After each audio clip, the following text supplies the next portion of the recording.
guys around here was setting up, drinking, laughing, we fantasy drafting, you know. All that. You know.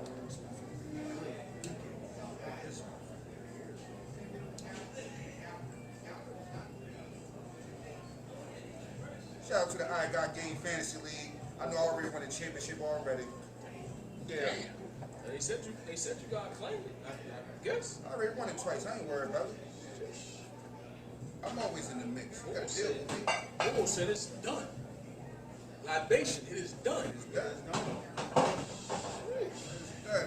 I'm a two-time champion. That thing. Our division is the toughest. 3 minutes. I want to say we the Black Lives Matter division.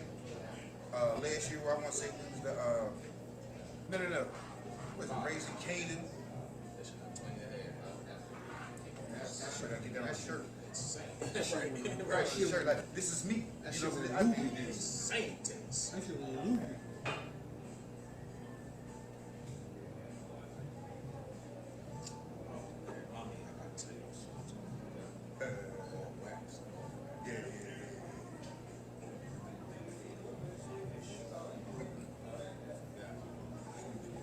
Here we let it build, man. Yeah, man, we let it breathe a little bit, man. You know, we actually all day. we on time tonight, so we're gonna shoot this You thing feel over me? there. We on time. If you're early, you're on time. If you're on time, you're late. It is. I never understood that, but I get it. If you was in the army, you would have understood that shit. Never been in the army. Exactly. Been in boot camp. Been in boot camp. Is that kind of like the same I thing? mean, kind of, sort of, maybe possible. You on the same time constraints? Kind of, sort of, maybe possible, perhaps. Though. Wasn't fun for me.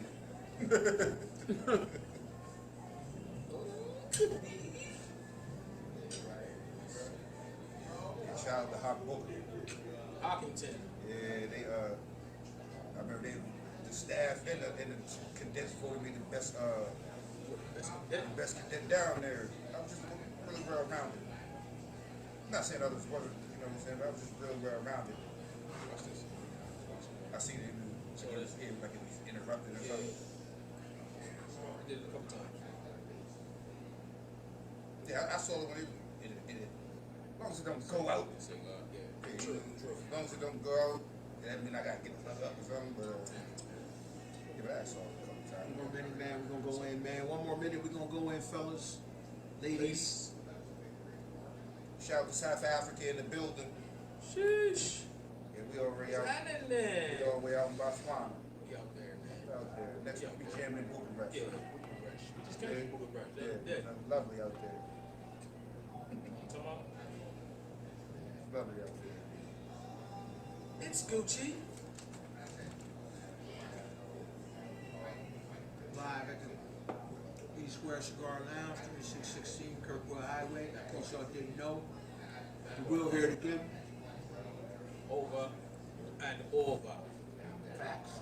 You did. It's home. We back. Is it 8 scared from my man Greater? There it is, baby. Listen. That's the alarm, Nintendo. Welcome to the Fire Nights podcast, man. A thought-provoking black culture lifestyle experience, sports, entertainment, current events. We bring it to you. It's your boy P. That's what we do. My man's. That's what we do. It's your man B Mac, man. The building, E-Way. All day. And of course, the reason y'all here, man, it's the Fire Nights, my baby. How about that? Hello, how are ya? How are you? I'm fresh. Live from the E Square Cigar Lounge, 3616 Kirkwood Highway. Feel that. You can be anywhere in the world, but you're here with us.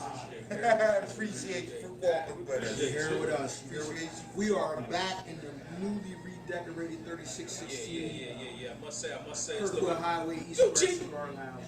We are back. Yeah, shout out to O, man. Shout out to O. Shout out to O. They did that. Facts. They did Shout that. out to O, man. Shout out to O, man. And also, listen. You know, we gonna start doing a little football day, man, on Sunday, man. You ain't doing nothing. Come out, man. Yeah. East Square, 3616 Kirkwood Highway, Wilmington, Delaware, man. Come through. Root for your squad. Unless you like the Pigeons, then stay home, man. For the you dig me? We're gonna be in Hear the all that building. pigeon talk, man. We're gonna be in the building. But listen, Yo. June, what's happening? We hope you enjoyed the content from last weekend. Jakir, what's happening? We had a very esteemed special guest that, in our opinion, we don't really care what. True. I mean, care what you think, but at the end of the day, Kind of, sort of. we had an esteemed special guest. As Abdul, far as what's we were happening? concerned. How did you feel about that? Man, listen. Meet I'll let myself. you rock.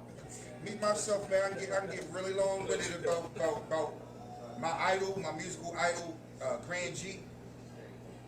Just to sit there and to tell him how much he meant to me and my story probably meant more to him even coming. That's real. You know what I'm saying? As much as him coming and sitting down with us, I was like, man, I still want to have the chance to give him his flowers straight to his face. And to me, I was on cloud 9. So anytime he want to do anything with fire or ice, you know what I'm saying? You know what I'm saying? Earth, wind, whoever. You know what I'm saying? Earth and the wind? You know what I'm saying, man? I love that man. I love that man, Grand G. He got a pass for me. That's my musical idol, man. That's my musical idol. So that meant so much to me. I really can't quantify it. You fanboy out too. Oh, but it was expected. It was expected. That's all good, man. Yeah, man. Because it was expected. We knew that. We already knew Yeah, something. It was enjoyable, man. It was a good moment, man. Yeah, You don't get to see that much, man. But, you know. Shout out to Grand Funk, man. Listen, What you think, man? listen, man. That's my guy, man. Like, you know, he had been a couple times he was supposed to be here. He couldn't make it. You know what I'm saying? He don't live around. He live three-ish hours away. You know what I'm saying? So it's it's a little journey for him to get here. So I appreciate it even more. Damn, That fact even more. You know what I'm saying? He showed up just for us. You feel me? So Can we get a part 2? we can get a part 2, 3, and 4. You heard me? Because I think he got enough material from what Listen. off camera from what he was saying. What Listen, you think? like I was telling you when you was talking offline. Homeboy, him and I speak a lot. Like we speak on a regular basis. You know what I'm saying? You know, we got the Cowboys in common. Plus we both had it's crazy. Shit happens. Plus we both had potential terminal illnesses. You know what I'm saying? Me with my kidney transplant and him with the cancer diagnosis he had. So we can relate on a lot of different levels, and we talk about a bunch of things that a lot of people won't and can't relate to. You know what I'm saying? So we had a pretty good conversation. So with that, I know a lot of his stories. I know a lot about shit that he done and been through. And he told some shit I ain't even know. Right. You know what I'm saying? I was like, oh, okay, I'm tuned in. You know what I'm saying? And I know for a fact, just from him and I talking, that he got some stories in the holster, bro. Like, listen, he got some stories in the holster, I man. just want to sit back and listen. And we're going to make that happen. Right. Don't worry about it, y'all. Fire Night's gonna bring the definitive GOAT talk. Shout out to Oya Gilbert, a.k.a. Grand G, Grand Funky, the funky one. And when I first met him, it was AKA Dirt. That. Grand Grizzo, all that. All that We shit. called him Dirt Gilbert because he'd get grimy on the football field. Dirt Gilbert. So listen, what we got on the menu for tonight, man? I'm glad you asked, sir. So, first thing I want to ask y'all, man, we all got kids. You all three of us got kids. I got kids. We all have. I was just about to say. I'm we almost actually- empty nested We that actually all motherfucker. have adult children, right? And I look at a lot of stuff on the internet and the socials and all that, man, and I see some stuff sometimes, and I'm like, man, would I do that? Like, I don't know if I would do that. So what I'm getting to is, I see a lot of times on the socials where you got the moms out partying with the daughters, and the men out partying with the kids, and when I say out partying, I mean at the club, and the whole shebang, right? So my question to y'all is that something y'all have done or would do? Like club with your kids, and you know what I'm saying? I got an answer for that. Drink, blow with them, if you blow, whatever the case may be.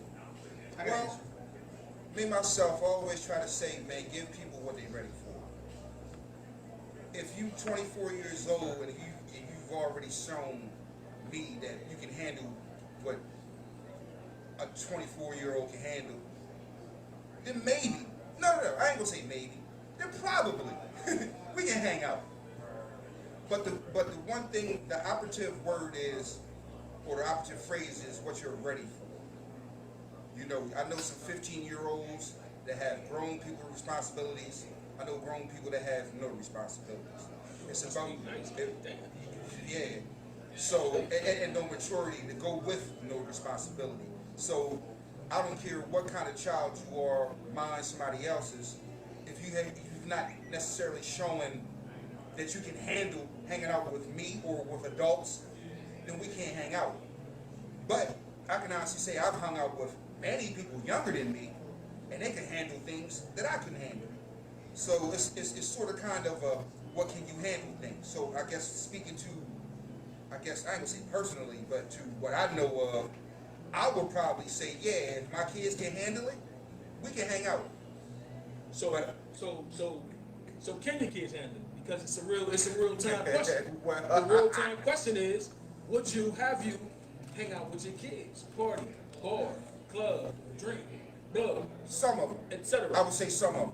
Okay. I would say some of them. My adult children, I would say some of them we can hang out. Some of them that you can't get in the car. Okay. You know, but And again, what determines that you're saying is their maturity level, what you think they can handle. yes. It's not just just because you of the age, Okay. and now you can go to the bar. It's not that. You know, it's a lot of things that come with being an adult, not just turning 18. Right. So it's what you can handle. Okay. What about you, Pete? I'm not gonna say I hung out with my kids in the sense of at a club. Right. I've been at a party that's been tailored towards a certain invitee list where my son's been there, and we at the crib, we drink and we talk. You know what I mean? But that's in the confines of home. True. I'm not necessarily because I'm not a club person per se. You know what I'm saying? So I can't say that I've been out in the club partying with my kids. You know what I'm saying? I have two sons that are of age. Okay. You know what I mean, in terms of where that could happen. But I prefer, if I'm gonna be with my kids, it'll probably be in the comfort of my own home, having a drink, maybe busting it up type of thing. But as far as partying with them, nah, I personally no. Okay. So I know you don't blow trick, right? But let's just say hypothetically speaking for this. Shout out to hypothetically speaking. Shout out to the ladies. In this situation, or for We the rights of this question, family. right? If you did blow, and one of your adult sons, they also blew trick, is that something you would do with them? Would you sit around the crib and blow with them? You already said you wouldn't go out. No, whatever, I but- probably would because that's not my thing. Because that becomes more of a option thing where it's like, probably not. Now, let's say we was in a family vacation and we was in Jamaica, man. That might be That always different. helps. You know what I'm saying? Because it's more of an event than. So I would probably do that. We're in But Rome nah. to do with Romans. Okay, so let me answer this. So shout out to the homie Bruce Cooper. I'm sorry, Sean Cooper Bruce. My bad, bro. Shout out to DJ you. Sean Classic. So what's the? I get the difference, right? Because I feel you. I've been to Jamaica too, and I don't blow. But when I was in Jamaica, I blew because you're in Jamaica. Like, how you not gonna blow in Jamaica? You feel what I'm saying? And not only that, but every person you meet is trying to sell you trees. So it's like, all right, give it to, you know what I mean? Give it to me, bro. So, do you think that your kids, your sons, would think, all right, shit, I blew a Pop over the way, so, they come home and, yo, Pop, I rolled something, what's happening in the crib? My grown kids? I hope they might be dead. Jay better not come. Your grown kids. Your Jay, you grown better not. kids. Your grown kids. I ain't talking Nah, about. I don't think they will because they know I don't. They know I don't blow. Okay, so they will So understand. I this is just a would vacation probably thing. shock them. Like, oh snap, pops. Okay. Right, and you'd be like, Yeah. yeah, don't expect this. Yeah, that's not On the the other other side. thing. Nah, because here's the thing. We've been at the crib, and Fresh Iceman is blown. True. So they know It's legal. I don't really blow. Or at least like it ain't that. frowned upon. That's not my thing. You know what I'm saying? Right, But right. with that being said, I do have drinks at the crib, and it's enough. Libations. Even over the last couple weeks, man, my sons have vibed out on some, just playing some music, going against each other, drinking type thing. You know what I'm saying? Not my youngest son, but my middle son, he's of age. So me and him, we got a glass, me and him going at it. You know what I'm saying? So that's kind of like a thing. So yeah, absolutely. But they know I don't blow, so don't approach me on that. And I'm not going to hinder you from doing what you do. You know what I mean? Because y'all at this point, Can they blow in the crib? No. Can they blow on the deck? Yeah, you can blow on the deck. You outside. You outside. Okay. Hey, look, I'm just trying to understand the parameters. yeah, Okay. you outside. Okay. You outside. Hey, look, as long as you I do feel what you. you're supposed to be doing, yeah, I enjoy feel you. yourself, man. I feel that. Well, That's a leisure pleasure. I have, I don't have, my son is about to be 12, so, that's out of the question. Everything we talk about is out of the question. You know what I'm saying? But as far as my daughter, who is grown, my daughters who are grown, it's difficult. I guess, like one of my daughters live in New York, right? We go to New York and we, hang out and, you know what I'm saying? So, yeah, that's all good, you know what I'm saying? So, I guess we hang out, have a drink. But is it something what I do on a regular basis? Nah. Right. When we go visit, cool, we're there for the weekend, you know what I'm saying? So, yeah, whatever, it's all good. But on some regular type time, nah. But that's a perfect segue into what I want to talk about next. Right? Let me say this though. Go ahead. Do you think? Let me come out the Kango. It's hot in this. As a person who blows, and as a person who's been in the situation these two gentlemen have talked about, I have actually said, well, let me stop this, or let me start this before it gets started somewhere else, so I can necessarily put you D with what's going on. Right. Son who was of age, would you like a tote? Nah, that ain't my thing, Pop. Cool. Good. Right. He'll grab a beer. He'll even grab a drink or two. I ain't gonna lie, when I was leaving the house, he actually hit a red stripe. I was like, that's my boy. That's my boy. But to piggyback on what some of you guys, or on what you guys were saying is, it's not an all the time thing. But I want to give a different perspective, just because I know what's going on out there in the streets and life and all that kind of stuff. True. And everybody are not privileged to everything, or you might get the test before you get any studying of the answers. So if I was doing it, hold tight. Hey son, you think this might be something for you? Nah. Okay, cool. We don't have to have that conversation.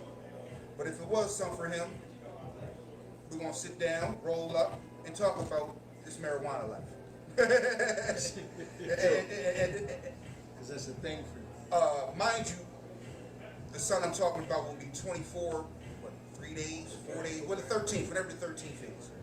It'll be 24. So he's more than grown. He's on his way to having a degree, so Okay. I'm pretty sure, and I'm pretty sure he's mature enough to handle things. He's like, no, I know my limit with drink, so I know my limit I know I have a limit. Right. I know I have boundaries. Okay, cool. So, hey, you think this is for you? Nah, okay, cool. So to say that, I'm just saying, me, myself, I have offered. But the circumstances was a little different. I said, well, one of these days you're going to run into this.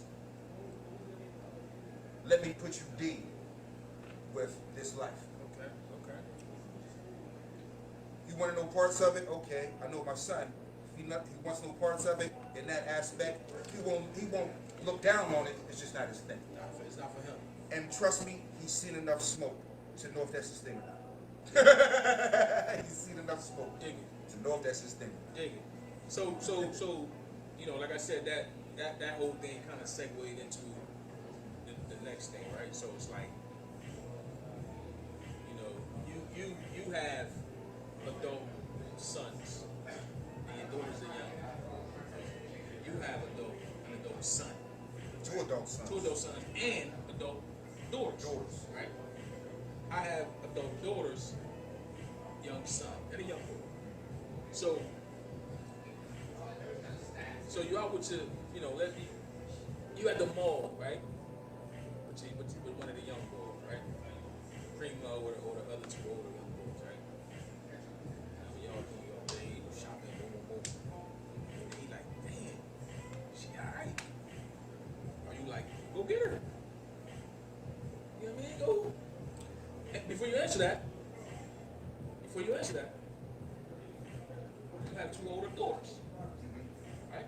So you got the mom with one or both of your daughters, boom, shopping, doing your thing, and she's like, oh, kill to the other one, not to you, but to the other one, or to you, whatever. Are you like, well, go get it? Well, I'm gonna let you go first. I don't say anything, to be honest with you. Okay. Because if I'm there with them, that's a camaraderie between them at this point. Okay. So I Let's don't say you with one of them. necessarily, if I'm with one of them, honestly, I'm not really paying attention, to be honest with you, because I've talked to my son enough. He's got older brothers. He's got, it's almost, I'm gonna keep it 100. It's almost where I'm almost there in an emergency situation. You know what I'm saying? No, real shit. Because he's got brothers. You know what I'm saying? He's got brothers that he would lean on. You know what I mean? I've given him advice. You know what I'm saying? In a situation that's you and him at the mall, right? Big bro over here away doing his thing. Other big bro away doing his thing. You're at the mall doing the fellow time. Boom, boom, boom. And you might not be paying this way he paying this, but he gonna bring it to you like, oh,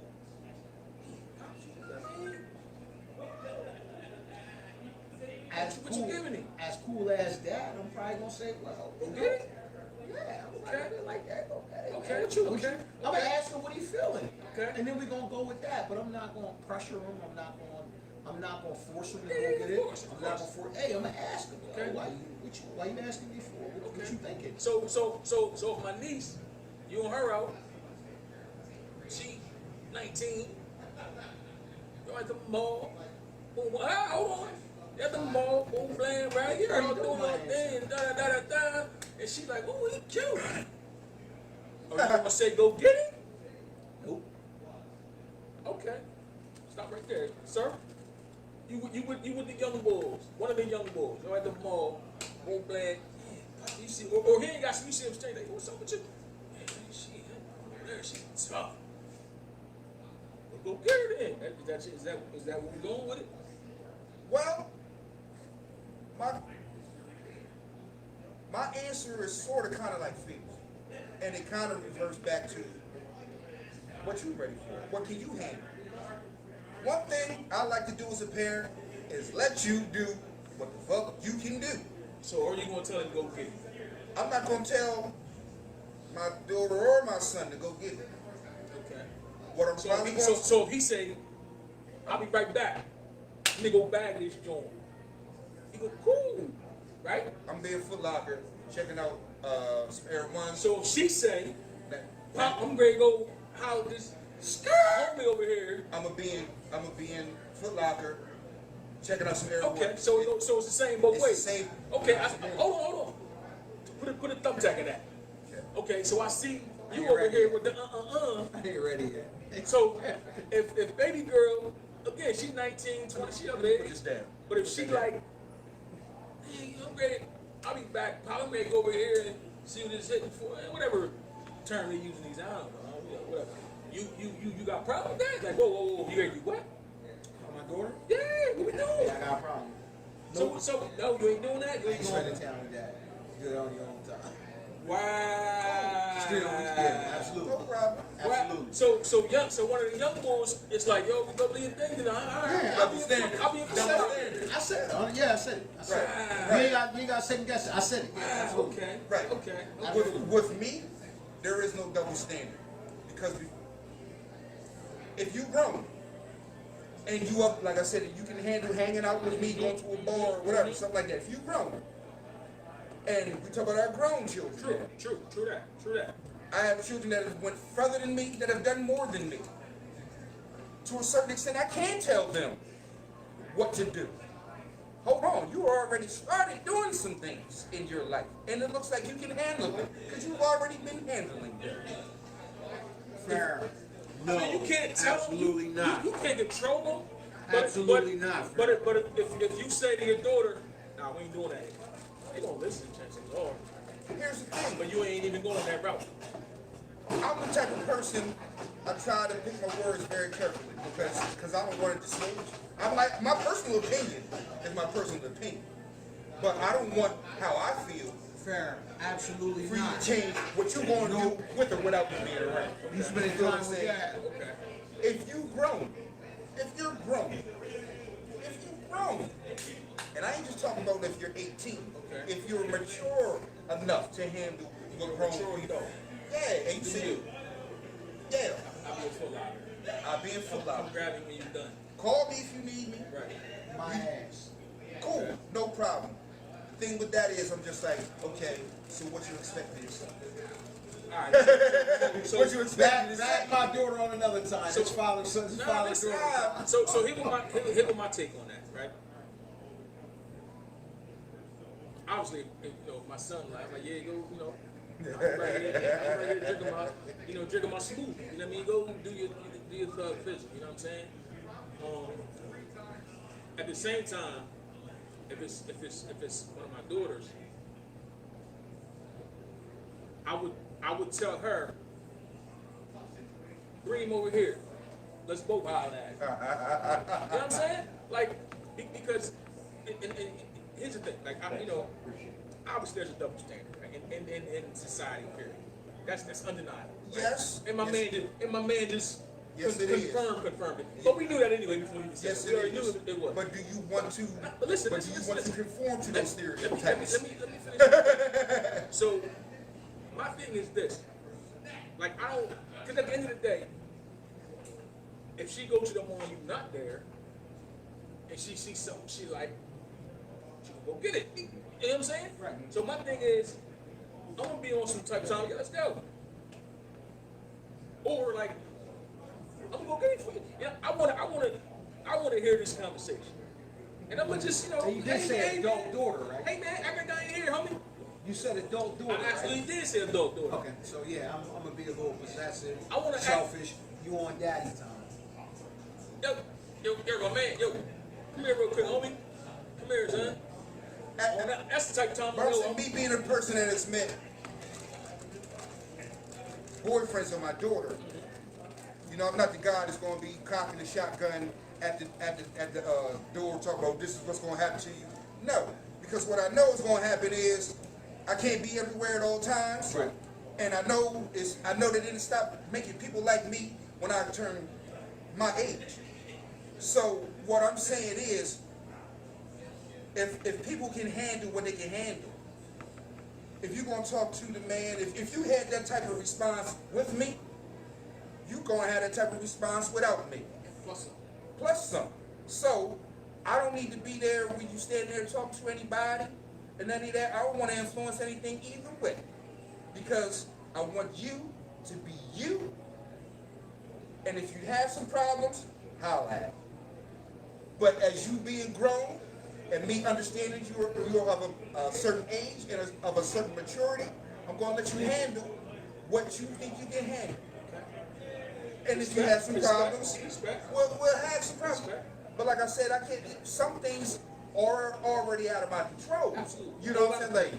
Like, whole lot of things. you've already been there. So like, hey, not bring him over. No, don't even let him know that I'm your dad because that's your dad.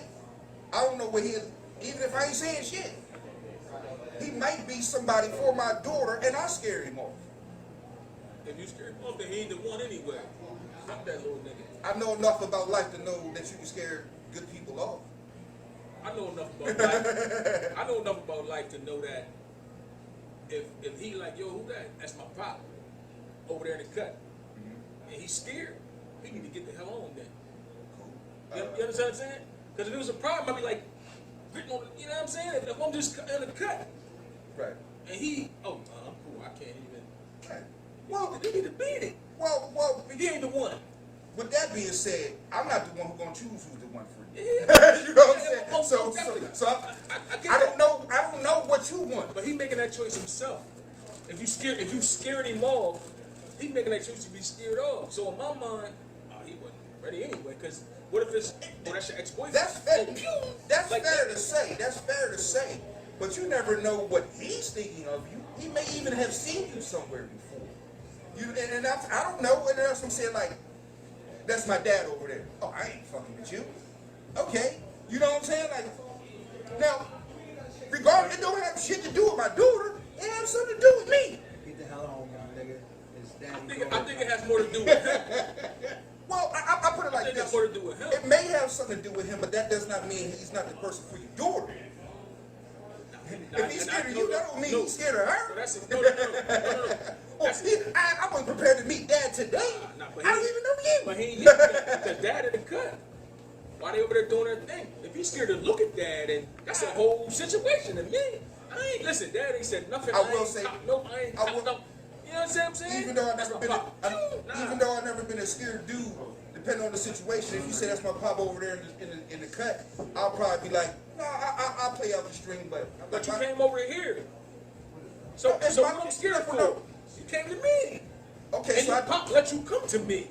Okay, so what we gotta go back over there to him for? Ain't you grown? No. Ain't you grown? In your scenario, he ain't going. Ain't nobody coming to you. She gonna do her thing. But what I'm saying is, you over there chilling and cut, and Bull like, yeah, yo, talk to that. That's my pop. And you scaring mom because you said because okay, what happened? What you said specifically was that's different. Yeah. Don't even tell him I'm your pop because I want to scare him off. Your words, not mine. Your words. Yeah, well, yeah. Just strictly saying, oh, that's my pop. He cool. Oh. Okay, we always say, well, that's different. That's different. You sweet. Yeah. I ain't flex. I ain't do the Ice Cube joint with that problem. You know what I'm saying? Right. Yeah. You just sweet. If I happen to notice dude like staring at you while you walking over, I might say, yeah, who's dude? You know what I'm saying? But if you just happen to walk over and I don't even know that you with anybody, I don't care who you with. But I don't care to meet other people you with though. At all. You came in my corner looking for me. That's what I'm saying. That's what I'm saying. You walk over here. So if you say, and that's what I'm saying, like, if me being the dude, if I'm the dude and we just talking and rapping, and like you said, if a dude, you happen to see a dude might be looking over like, something money over there, you know what I'm saying? Something money. Yeah. That's my dad. Some with the old head over there. Oh, that's my dad, you know what I'm saying? With the old head. That wouldn't shoot me off. Okay. But if you came over and I didn't know you was with anybody, and you just shot the same way, and I happened to see a dude looking over, yo, who's money? Oh, that's my dad. Yo, why you gripping on me like that? He said too much right there. Why you gripping on me like that? I mean, he said too much, but I mean, he ain't gotta be. Hey, man, listen. But what? That's my pop. Cool. And he keep talking. Why he gripping on me? That's a whole situation. What you mean? Why because I'm like, what you mean? Why he gripping? That's my pop. Are you? Well, I mean, not saying I won't say it, but it's like at a certain You know what I'm saying? At a certain point, are you grown or what? I mean, I don't even care about him looking over here, right. To a certain extent, but he's looking at this and I'm like, is he going to let the leash go? I mean, but what are you over here like, you know what I'm saying? Yeah, but that's what I'm saying, like, funny to be like, I'm not saying I would walk off, but I'm saying, like, it's weird for me to say, yeah. See, my thing is like, weird, man. You know? I've never been the dude, I've never been the guy who, like, me, if we... Can I get another good brother? Shout out good brother Mark. Good brother Mark. So, if, you know what I mean, you know how we do, right? We at the mall, we teenagers, we chilling, and, right by Sabaros, right? We go playing, right? And then you looking, right? And then I just wanted to put something in there. Go ahead. Don't put your sensibilities on other people. Nah, I'm not going to do that. But I'm going to speak on the type of guy that I am. That's all I can speak on. It's my experience. But your experience is the only experience to be had. Exactly. So that's all I can speak on. Right? True. That's all I can't speak on the stranger. I'm speaking on my experience. That's why I prefaced it by saying the type of guy that I am. Right? We run some borrows, eating a little slice, and you know how we do. We look around and sauce on that. And you looking for the, you're looking for the contact, right? You walk in and think, oh, got it. right? And then, you know, y'all giving the googly eyes, okay, yeah, okay, boom, boom, right?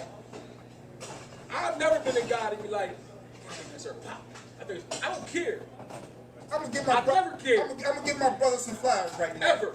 I'm gonna give my brother some flowers right now because he seems to think a lot of people are like him in this world, and they ain't. I mean, that's unfortunate. And they're not.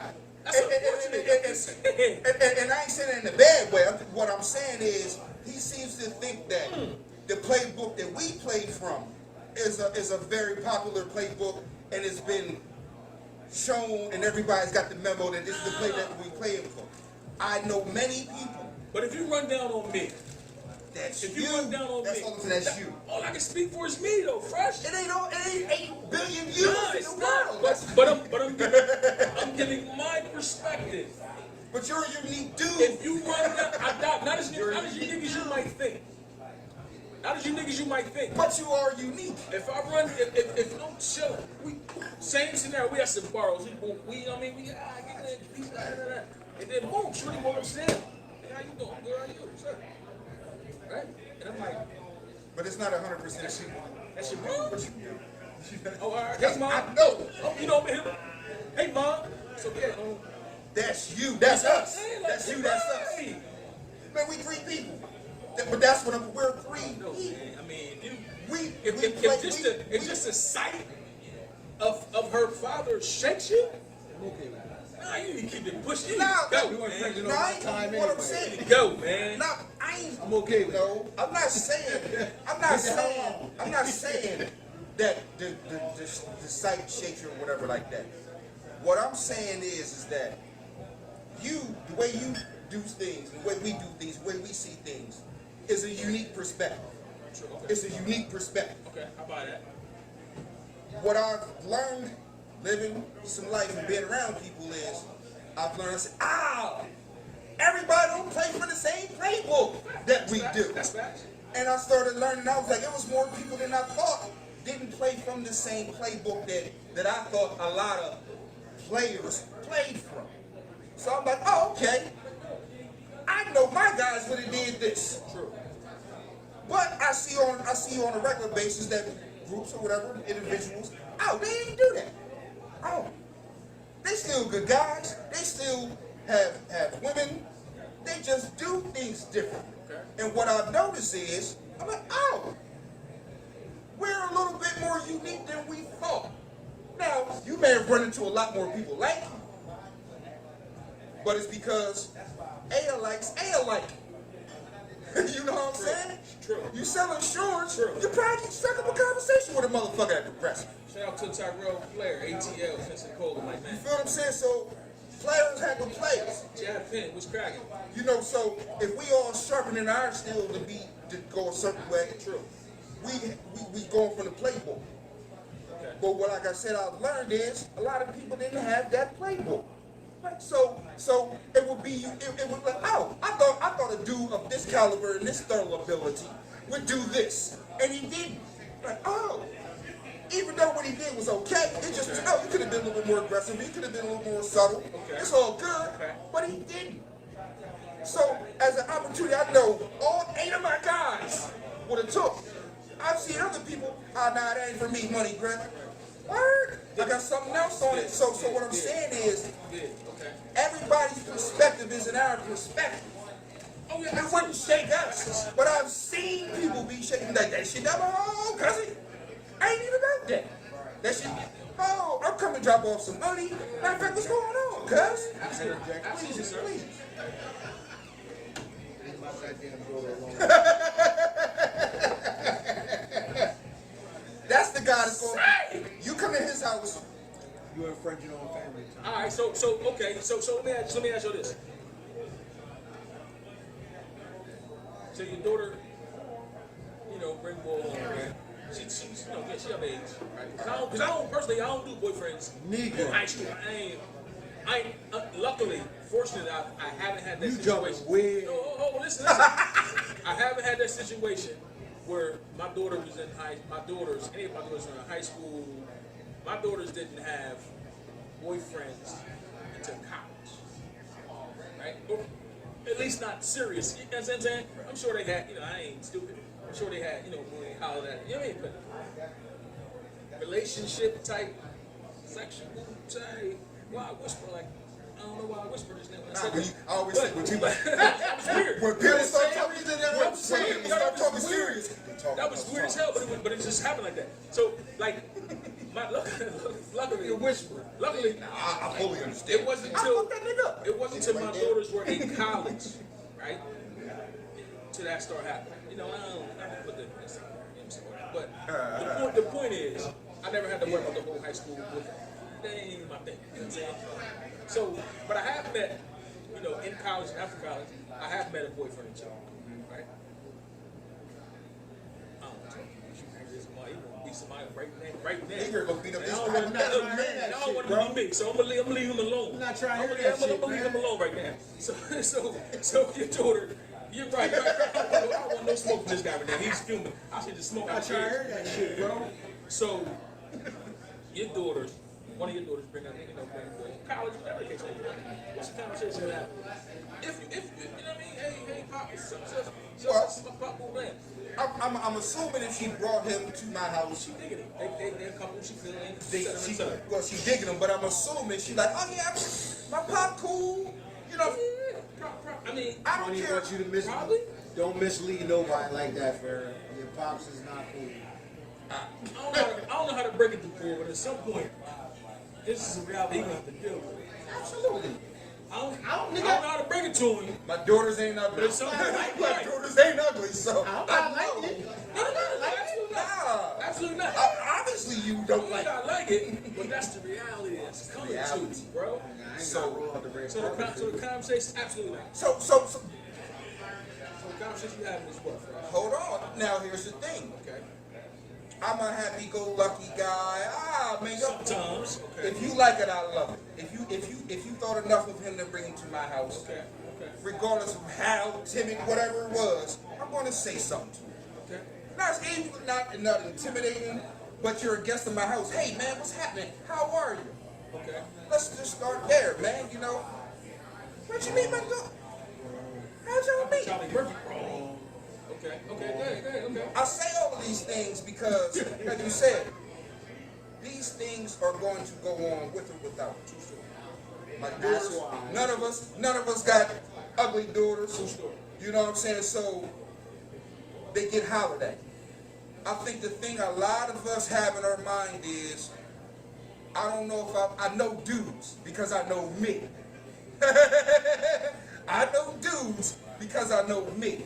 And I'm like, well, you don't know yourself good enough because it was same dudes out there when we was young that was fathers thinking like, nothing, and we moved around it. And the females, they wasn't like disrespecting their parents in a kind of crazy way, but they just like, yeah, we gonna move around our Okay, cool, but right.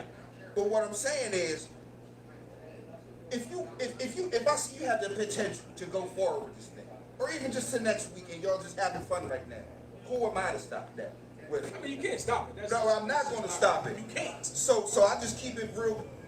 Really, I'm listening. Hey man, how are you? Okay. You know what I'm saying? I'm probably going to crack a brew. My man, you drink? I know libations kind of open people up to talk. So you talk to your debate. Take a shot of this dude say, my man. Hey man, go ahead, man. Something off the floor. So it's true, sir. So when we start talking, Okay. and I start directing the conversation, I ain't gonna ask anything deep. Okay. But we start talking, I start asking questions, I get the answers I pretty much need. It's not like man, he got my daughter down at Route 13 bus stop tricking her out. Right. You know what I'm saying? Like, well, no, I will hope you don't stand for that. True.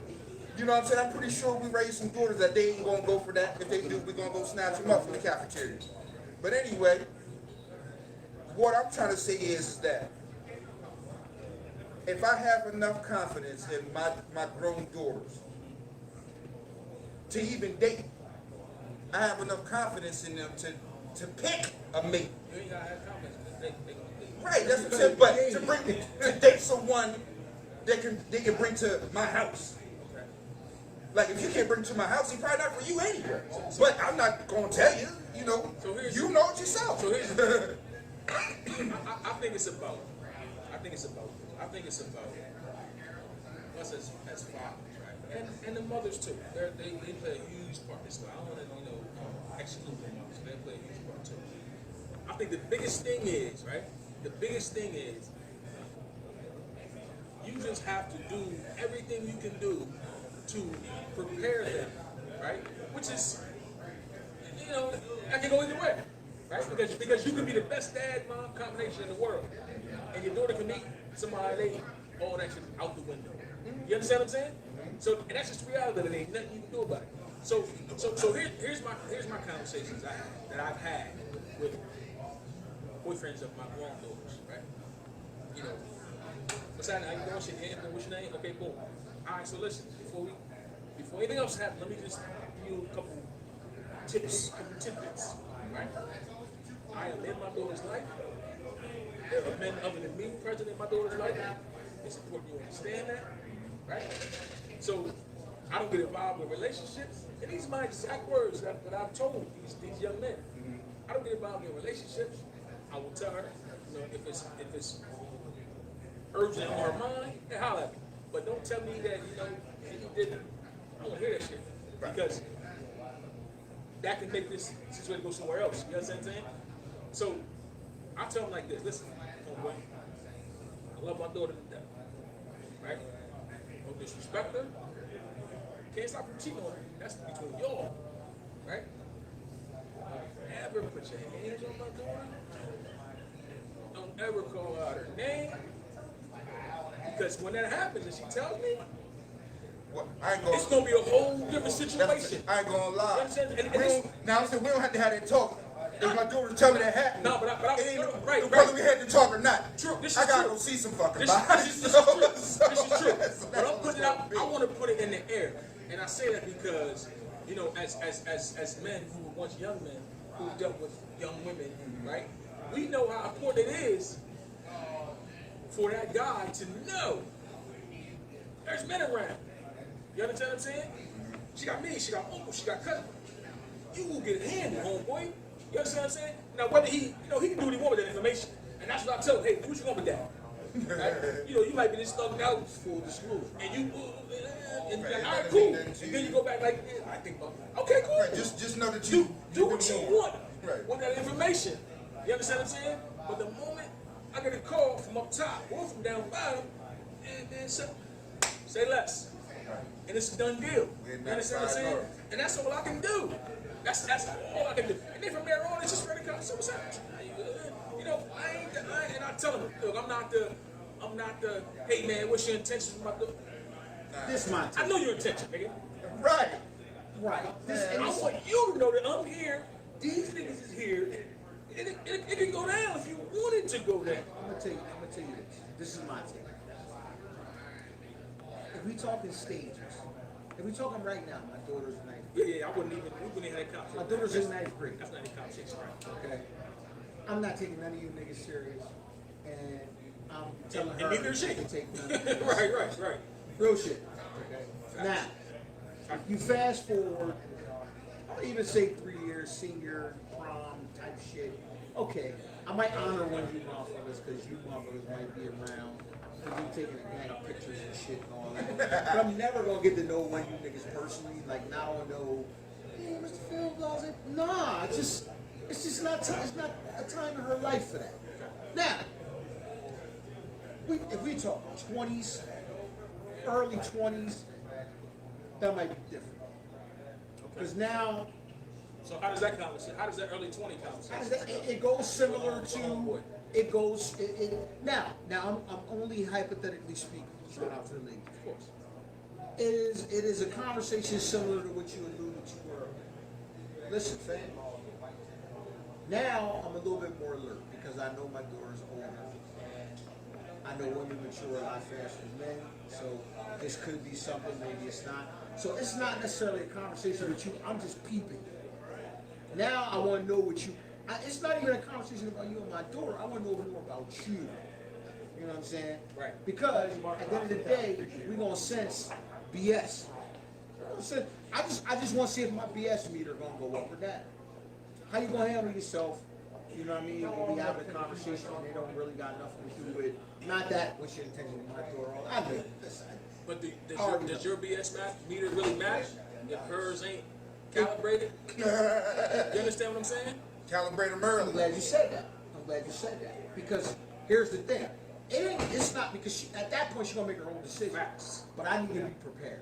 Okay. I need to be prepared. Because at the end of the day, I know who she confides in. I know who she gonna come to. So I need to be prepared whether this is gonna be something, I figure this. Or whether, holy smokes, what the fuck? That's out of left field. I like Robbie. Nah. I don't really care that much, to be honest with you. Okay. I don't really care that much. It's just really for my own information. You know what I'm saying? I want to know whether this is something that, okay, is this something that you likely gonna salvage, or is this some shit where y'all get into it, or it's an issue and it's like, all right, you really want my advice, baby girl? I'm gonna keep it 100. That's, probably gonna walk. Because as an adult, we all know adults gonna do what the fuck they gonna do. I'm gonna give you my take, and that's it. I just want to know, okay, what you hitting for? What you really hitting for? I already know. I don't want to know your intentions. Listen, that's the stupidest question. What's your intentions? That's the worst.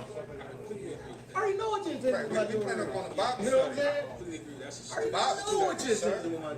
That's the dumbest question in the world. I just want to know whether, okay, We're going to Bible what study. type of person you dealing with? okay. What type of person? That's really all it is for me, Right, because right, I don't right, really right. want to get to know none of these little niggas. I don't really care to know none of these little, But let none of me- these little dudes. I don't. I just don't. But let me say this to you. I just really don't. As someone who's dealt with the older daughters, boyfriend, speaking of someone who hasn't,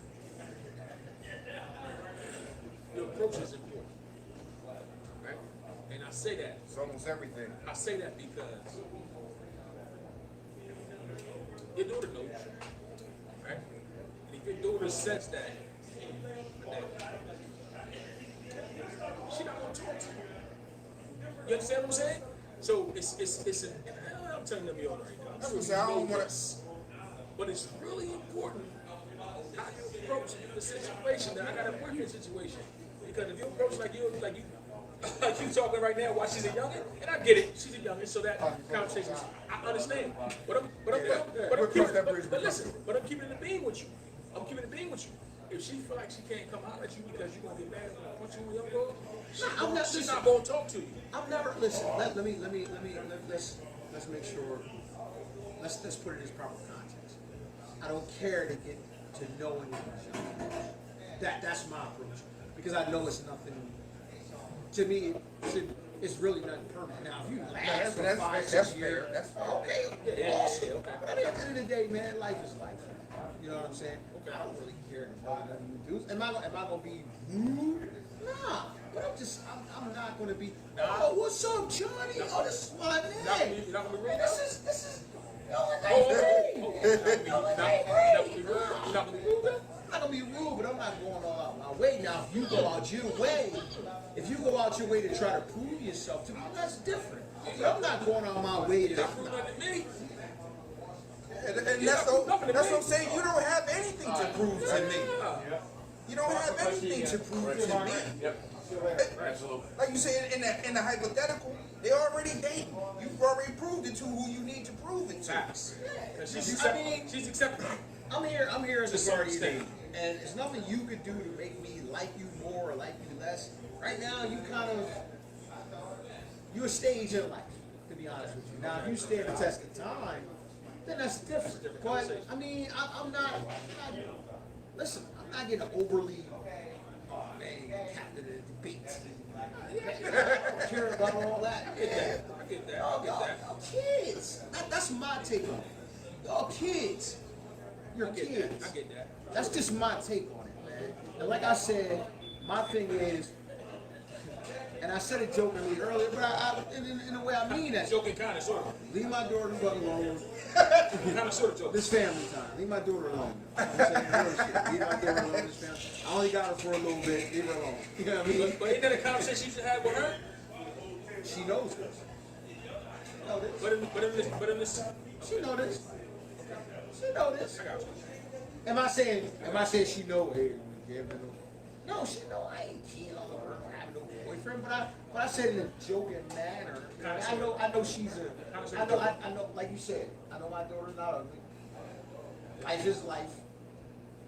I ain't rolling out the red carpet for nobody. As you should. It's just not what happens. As you should. Now you might not be fully supportive, but also, and another reason why I don't really have to engage that much is because you got brothers, so they are an automatic buffer. You know what I'm saying? So I don't have to be super nice. I'm not gonna be rude. I'm not saying I'm gonna be a dude up in house. I'm gonna collar him. I'm not doing all that, but I don't have to be overly accommodating to you. Absolutely not. You have to prove yourself to me. Does he?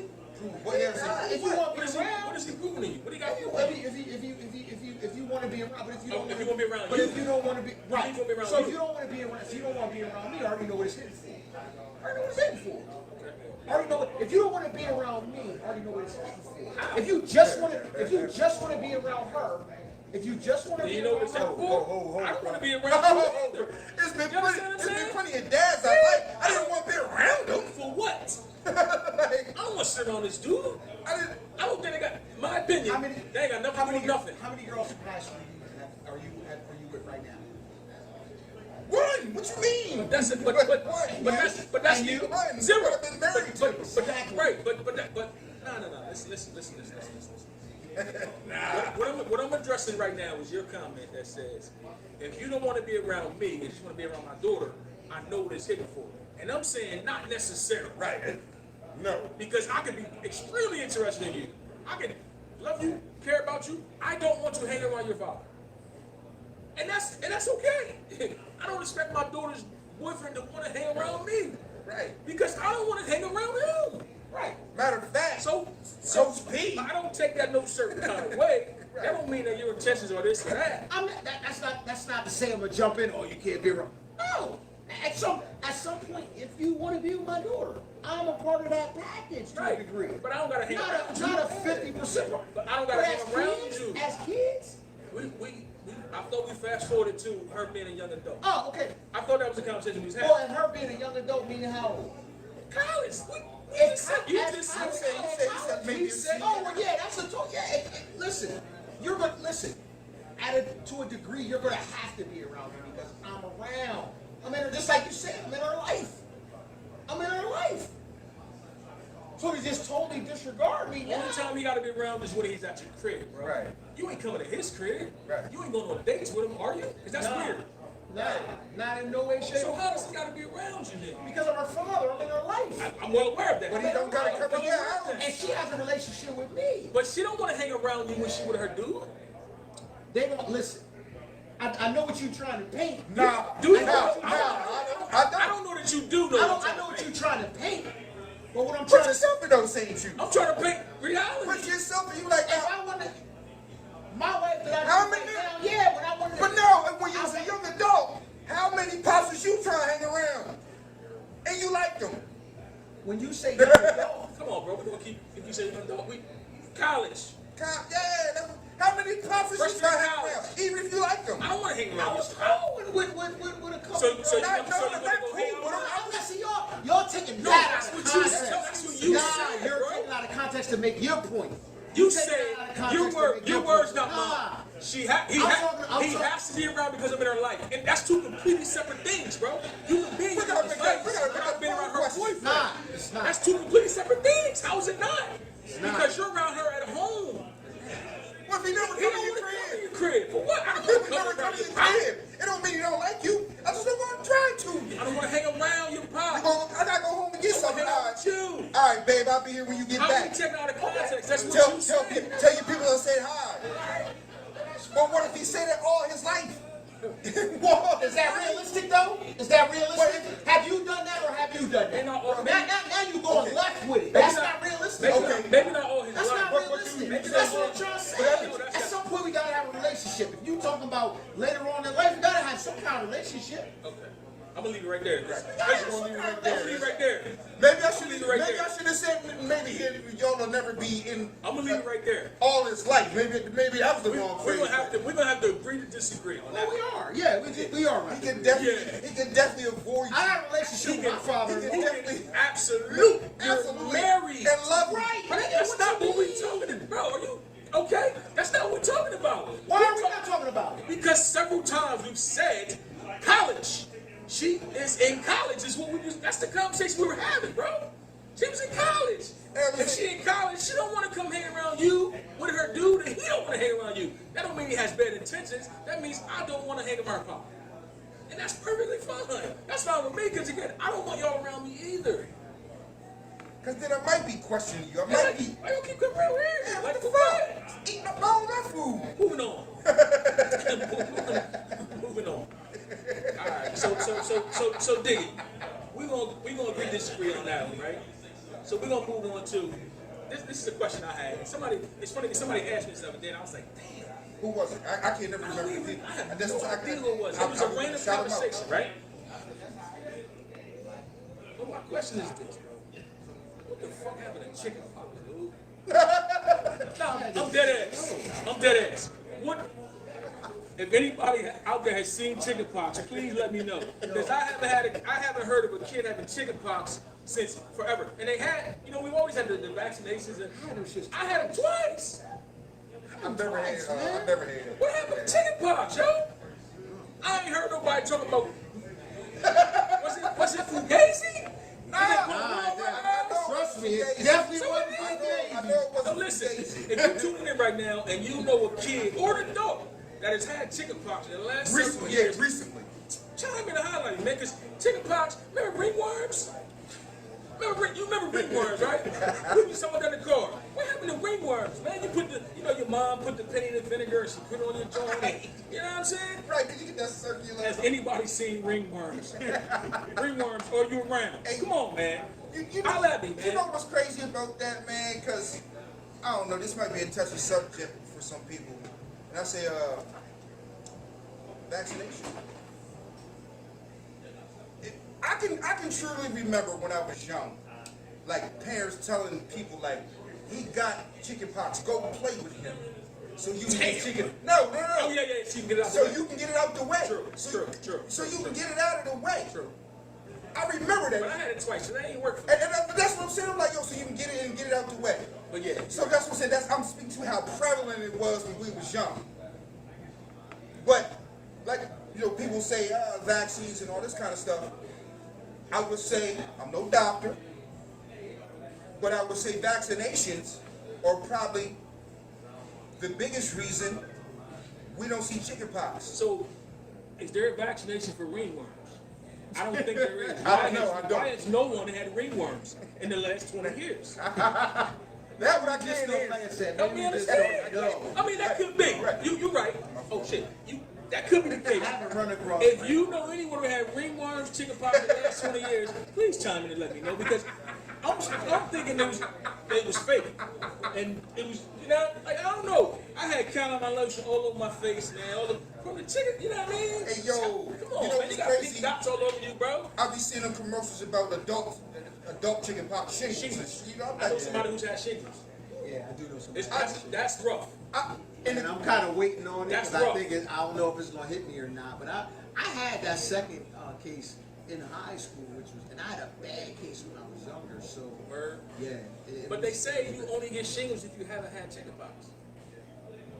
And the person I know had shingles, that was the case. They never had chickenpox as a kid, and as an adult, they had shingles. I'm much more prone to shingles than chicken So I pox. guess I'm good. Because I had it Yeah, twice. I got to be good. You got I had it Unless bad the when I second was a time, like, kid. reversed it. Yeah, you must have built up I some don't- antibodies. I Bro. I mean, I don't know. I don't know, man. Millie, was you lying to me, Millie? Nah, What's going on? I can't. You just want to put pink dots all over me? I can't say because I seen so many You was people. you was our project. I can't say it was false because I seen so many people with head. I'm like him. I haven't seen nobody with chicken pox in 20 years. Or even her. You even heard somebody say, hey, my son got the pox. But You know what I mean? We're in the barbershop, and you talk about everything in the barbershop. I ain't heard nobody say, yo, my people's got I haven't chicken seen. pox. I haven't heard You can still make calamine lotion. I haven't heard. That's a good. I haven't heard of anybody. I haven't heard of anybody with chickenpox since I had them in fucking 90. Talk about it.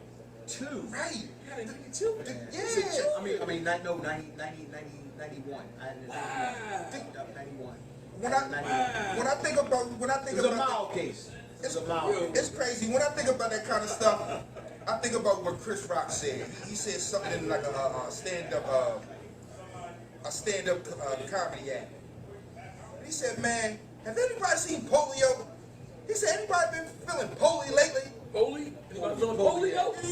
Yeah, my polio acting up. He said that because it's a vaccine for it. And over years, if everybody gets the vaccine for it, Nobody gets it. right. Therefore, you can't pass it around. Right, you know what I'm saying? So I'm no doctor. I'm just thinking, okay, well, Contagious too. As a mother. yes it is. Yes Shout out it to is. Tim Scott, VA way. And you know what? Day. Maybe it's contagious diseases, and maybe it ain't ringworm. You know what I'm saying? Ringworm, you just got I think ringworm. very much just an infection. But check it though. I want to shout my man Tim Scott. My man Tim said, "Nah, niggas sleeping on old dirty mattresses." Maybe bed bugs is the new ringworms though. Because you definitely heard about bed bugs. That was in a couple years ago. Like, yo, Maybe bed bugs is the new like, ringworm. yo, what the fuck is going on with them? But the difference is, bed bugs ain't like a. It's not contagious. I hope not. I ain't never. Well, as far as I know, It's an infestation. But it's infestation. But this ringworms, where are you? Where are you? That's what I wanted. But come on. You ready to speak on ringworms? Yeah, come on. Watch me have ringworms like the morning. My son had ringworms tomorrow. But yo, man, all jokes aside, bro. Where's ringworms and chickenpox? Yeah, and you been feeling poly lately. You know what I'm saying? Poxy, Yeah, chickenpoxy lately. Yeah, you been feeling poxy. Yeah, come on, man. If it ain't coronavirus, man, you got That shit like that's all there. you got Do coronavirus. cats even get the flu anymore, or just the Rona? Nah, he get Rona. I get Rona. You Rona or nothing. Yeah, Ain't no, All or ain't nothing. no more cold. It's the Rona. Yeah, right. You got the flu? Nah, it's You got the that Rona, Rona, bro. cuz. Yeah, you got that Rona. Rona. You got that. I ain't seen a motherfucker with a common cold in 2 years. Where's common colds been? You know what I'm saying? Everybody got the Rona, or you got something terminal or some shit. You know what I'm saying? Like, yo, what the I fuck? don't understand, man. So listen. Go ahead. It's 9 o'clock. It's 9 o'clock hour. What I thought would be neat, man, would be I know you go real quick. I'm apologies, real quick. I'm gonna touch on something real quick. So real quick, before I'm gonna go back to coach a bit, but I wanna touch on something real fast, right? Shout out to the Iceman. And I'm the Iceman. Shout out to the Iceman. And I'm gonna say it like this. And everybody gonna know what I'm talking about. If you don't, something wrong with you. Here come Omar. Oh, Hey yo, here come Omar, yo. Here come Omar, yo. Rest in peace to my man. hey, Rest in peace, if man. you come at the king, you best not miss. Rest in peace to Michael K. Williams, man. Michael K. Williams. Straight from Brooklyn, man. Rest in peace. As y'all probably know, the bull overdose, man. Allegedly overdose, man. And, whether it's Chalky or Omar, man. yeah, You man, know, like, one or the other. yeah, man, that's How ironic. that hurt, man. That hurt right Yeah. there, man. That hurt, man. But with that being said, I'm gonna kick it to you, bro. Again, my positive, bro. So with that being said, man, I thought tonight would be a good night to do a spotlight on a man who's given us so much, man. I'm not gonna stand on ceremony, man. The Jigga man, Jay-Z, man. We all breathe hip hop. We all love hip hop. Sean Carr. We love it, breathe it, we are it.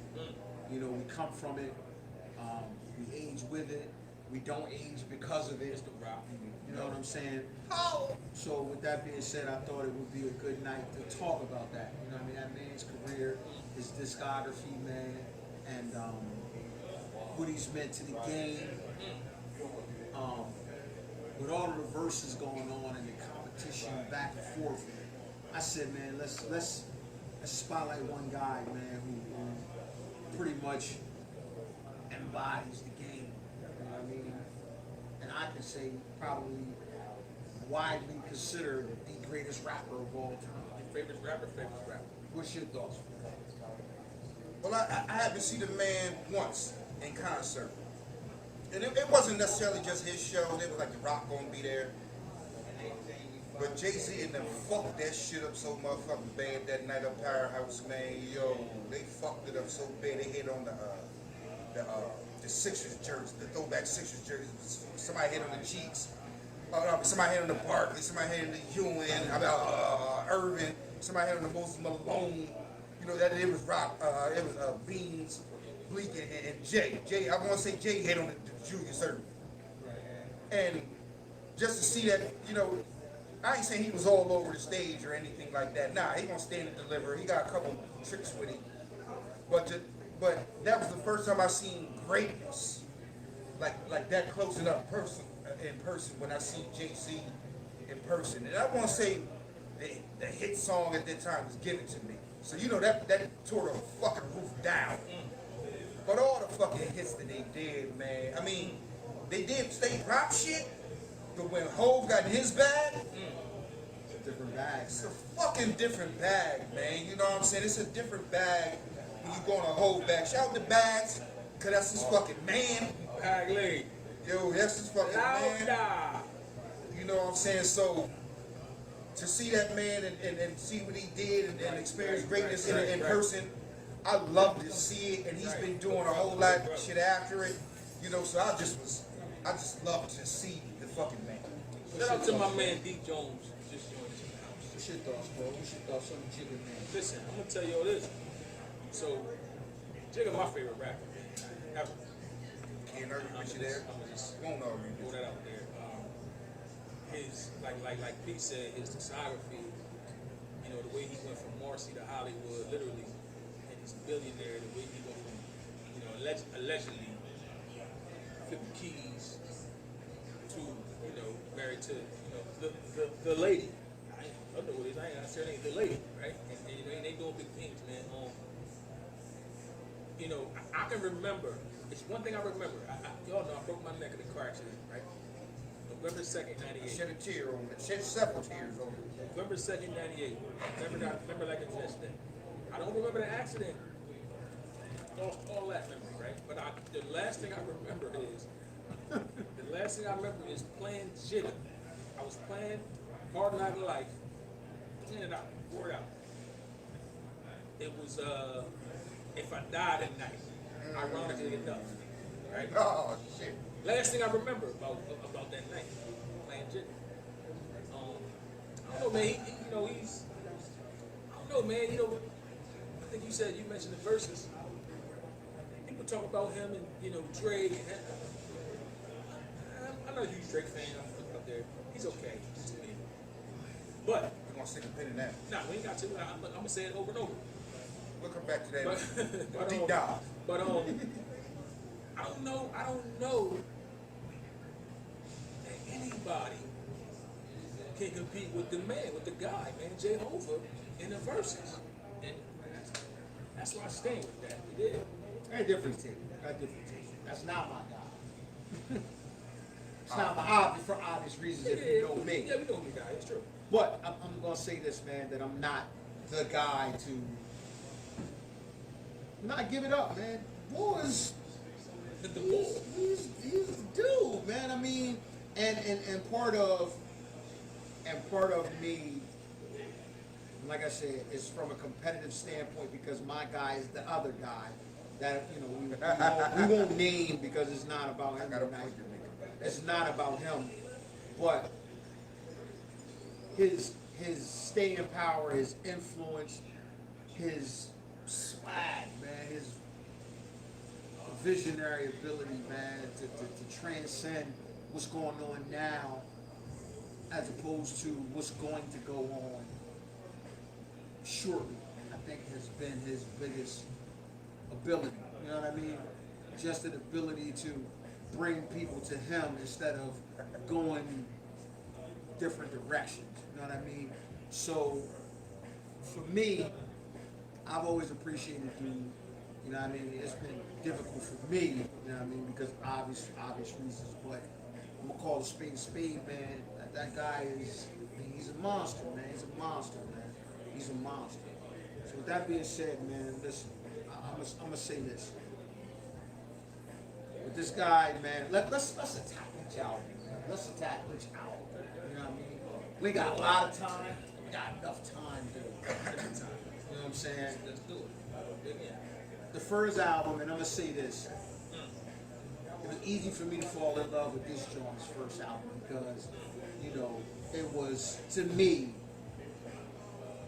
different, but it was so poignant, man. Like, Reasonable Doubt, to me, is the magnum opus. Yes. Or let's say it's the luxury car of that style of rap, drug rap, to me. Because a lot of guys did it, and it was from a super ridiculously grimy period, you know, a grimy standpoint. He took it from, it was grimy, but it was like he was there. It captured the moment. It captured the moment, man. Fresh. Well, I can honestly say, man, Reasonable Doubt, that put Jay on the map. I seen him do some stuff with original flavor. I seen him do some stuff with Big Daddy Kane. And I was like, okay, I can see some more from him. You know what I'm saying? Not saying he was at the top, but he wasn't at the bottom. But when he came out with Reasonable Doubt and sort of kind of put everybody like, oh, no, this is what I do, and this is how I can do it. I'm like, oh, he's a made man to me. I don't understand how a guy that new could create an album that, you know, because we had seen phenoms come and go, you know what I mean? We just seen them put together great albums. But this was kind of different, man. This album was different. It was like, oh shit, God, dude, this dude is rapping from a standpoint, man, like, damn, like this, it was almost like it was his fifth album, man. You know what I mean?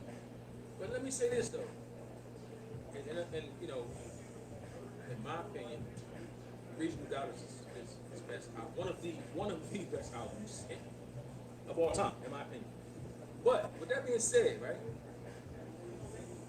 did Reasonable Doubt get the respect and props it deserved at that time? Nope. Because when it came out, 96, I believe, right? Yeah, 96. I was in the military. I was in Texas, and I couldn't get enough. But there was a lot of people like. You gotta understand what was out at the time. Right, true. This is true. Yeah. And I was in Texas. You understand what I'm saying? That was almost So, like the silver era. it was a different Silver wave. era. It was a different wave then. Why these cats? Why? What I noticed is it took him a few albums before people went back and said, "Yo, this Reasonable Doubt shit is." You know what I'm saying? Like, I'll tell you. Well, we'll get to that, and going forward, we'll kind of explain a lot because I think it was timing. You know, the timing that album came out, what else we was already that? had it got. You know, Big had already hit the scene. Nas was already, so you had two titans in New York already. So And then you had Kim.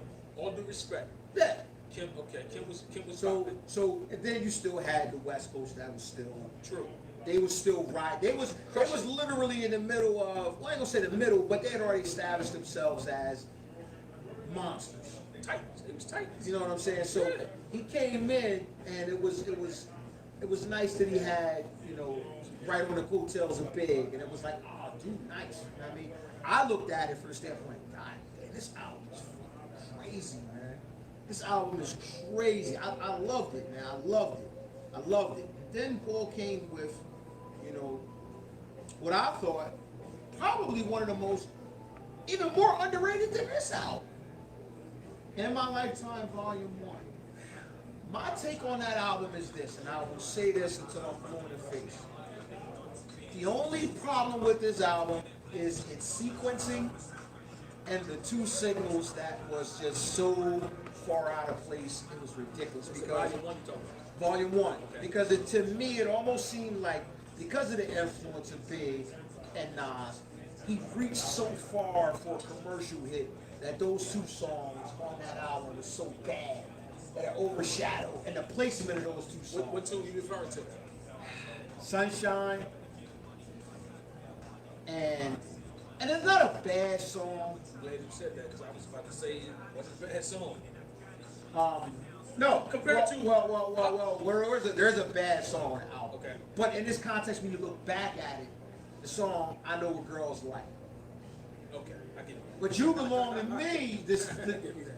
I give you that. those two singles were kind of like, damn man, I don't really feel them, but I get it. But they're not very good. They're not great. But the rest of the album, holy smokes! Incredible. And it's funny. It's funny you mentioned that Sunshine joint because remember, Foxy dropped in '96 too, right? And Fox, listen, It's almost like Foxy took a off. lot of people don't know, like a lot of these younger cats don't understand, but Foxy was great. So to me, that Sunshine joint with Fox. It did more for her, Maybe- kind of. Than This is than true. for him. This is true. And maybe it was one of the weaker joints on there, but to me, it ain't hard to be one of the weaker joints on that album.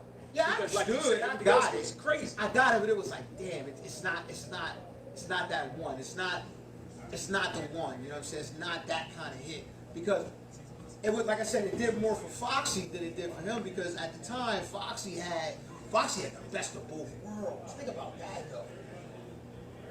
Well, you also got to remember that Jay wrote for Fox.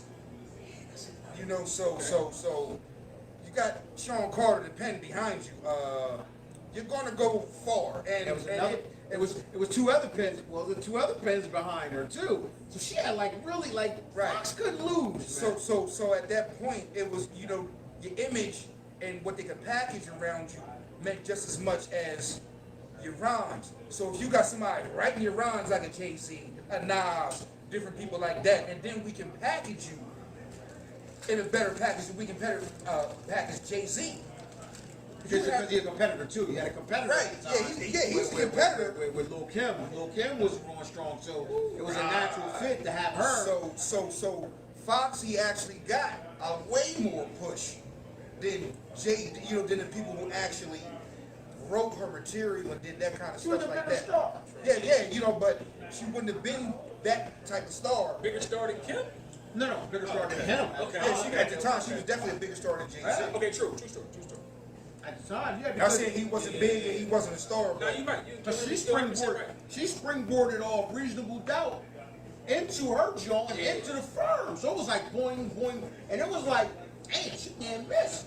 Foxy was her and I get that she had people writing for her, but she was nasty with it, bro. Like her lyrics was Man, something. we didn't care. We And she didn't was really beautiful, care. bro. Bro. Like that helped, obviously. Foxy had that swag and that look, man. It was like, damn. That part. But yeah, that album, man. That's Listen, what- for all those looking, I'm gonna tell you. In My Lifetime Volume 1, the song listing, I always play that album on shuffle. No, really, bro, because that album is probably the biggest example of how sequencing can fuck an album up. You put those two songs, they were too far apart almost. And they were at seminal moments in the album. When the album would peak, then you would hit that and it would just feel weird. And then it would drop. And then it would have to crescendo, and then you hit that and then it would drop again. And then by the time it crescendoed again, it was the end of the album. It was just a weird sequencing thing with the album, man. But song for song, the album was fucking incredible, man. That album, dude literally said on his second album, who's the best MCs, Biggie, Jay-Z, or not? People forget that song's on that album. yeah, it is. I mean, I'm not sure if people forget that song's in the album. I think people don't value the album, so they forget that that's even there. You know what I'm saying? So, But I always ask the question. I always ask people when I go track for track. People say, "Oh, that's dope. Oh, man, that's dope. Yeah, we did it here before. Oh, that's dope. Oh, that's dope. Man, that's dope. Oh, that's dope. Okay, next. Oh shit, that's dope too." And it's like, but I always say, man, sometimes, a lot of times, you can't deny something. You might not say it's the prettiest, but you can't say it's the ugliest. You feel what I'm saying? So, timing. Yeah, timing has some. That's fair. Timing has something to do with it. Big I was still alive, if I'm not mistaken. Because this was. Yeah, he didn't die in 97. Nah, actually, I'm sorry. It was fresh off. Because this was 98. Oh, yeah, you're This was right. 98.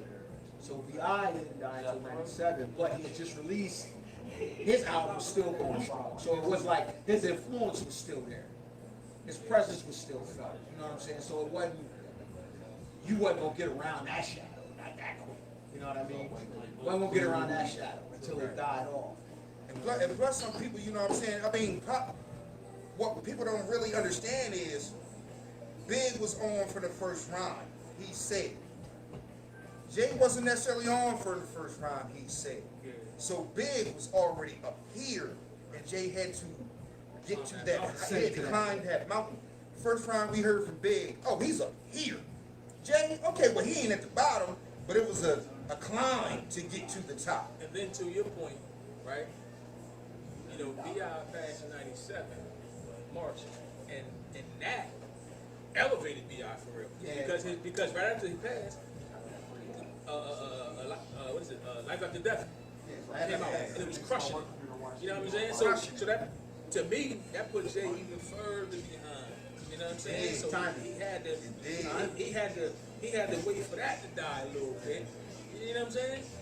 But I can't say his next album, Oh man. he made me a fucking believe. What was that album? I guess it was Volume 2, man. Volume Hard Knock 2. Life. And I call that, you know what I call that? I call that his Thriller album. That's the one that made all the moves. this That man was right the here, one, Yeah, that was the I agree. one that every song sounded like it was a perfectly crafted radio hit. But it worked. Because even Hard Knock Life, it was a corny single, but it was not. Sometimes you call a crossover where you go over there. His crossover was not. Get over here. Exactly. Get over here. That was Exactly, because Yeah. it was corny to some, but it brought in a whole different. Oh man, it was the perfect opening to that album where it was like, it was a single that said, all right, I got it now. That one? Oh, committed. Spaz, like I'm on ecstasy. I'm not gonna lie. Woo! It's my favorite joke. Big was up. It's my favorite joke. I came home from college later in '98. My bro had a green act, and we riding around. You know, I'm giving you, he catching me up on the music. He said, but this right here? This right here, though? Before? 9/8. Before, who was it? Cat Williams? I mean, this right here. So many great songs on here. Every song. But do people understand and realize this is the first time we heard the Locks on the record? And if you was privileged enough, you heard them maybe once or twice on a mixtape. You heard Beanie Siegel. You might have heard him on mixtapes. But this, I know this is the first time you heard him on an album. Killing it. Weeks. Shout out to Jay. Listen. I'm checking. What's up, little bro? This album had Money Cash Hold. That's my aim. God, man. Wow. To me, That's like testing codes. that was the one, because I said, that one just had an energy to it that I always say, it's the energy. That energy captured the album to me, where it was like, damn man, this dude, he got it now. Because every song was just like, damn, boy can't miss, Right. man. Yeah. It was like a perfect. It was like, okay, freshman, sophomore, senior. Now I'm the fucking class president. I'm the prom king. I got it. And every single song on that album, man, it was literally, I mean, just a giant, man. And I'm talking even Fox. Him and Fox had a banger. Him and Bleak had a banger. Him and X had a banger. One of my Him favorites and on there. Him and The Rangers had a banger. Jazzo had a banger. Him and Him in the MASH album had a banger. Bro. MASH MOP had a banger. Yo, It was when I heard that CD and you motherfucking back of the act, That was the one. That was the one. That was the one. That was the one. He couldn't. That at that point, it became the record. All right, we ready to follow this nigga right here. This. He got it right now. He got it. And then a lot of that had to do with him filling a void. But he filled that void and took the fuck off with it, man. Yeah, he took off with that void. And he wasn't trying to relinquish. Nah, he wasn't. And it spawned the biggest rap concert ever because the Hard Knock Life tour was the biggest rap concert ever, right? When they did Hard Knock Life at Powerhouse that year, when I want to say it might have was '99. Yeah, I know I didn't go to. I wasn't quite home from college in '99. I mean '98, but '99 I went to that one, and '98 that was when that album had just dropped. Before that, they were doing. I said, man, he's the guy off this album right here. But then he started doing other stuff. I was like, wow.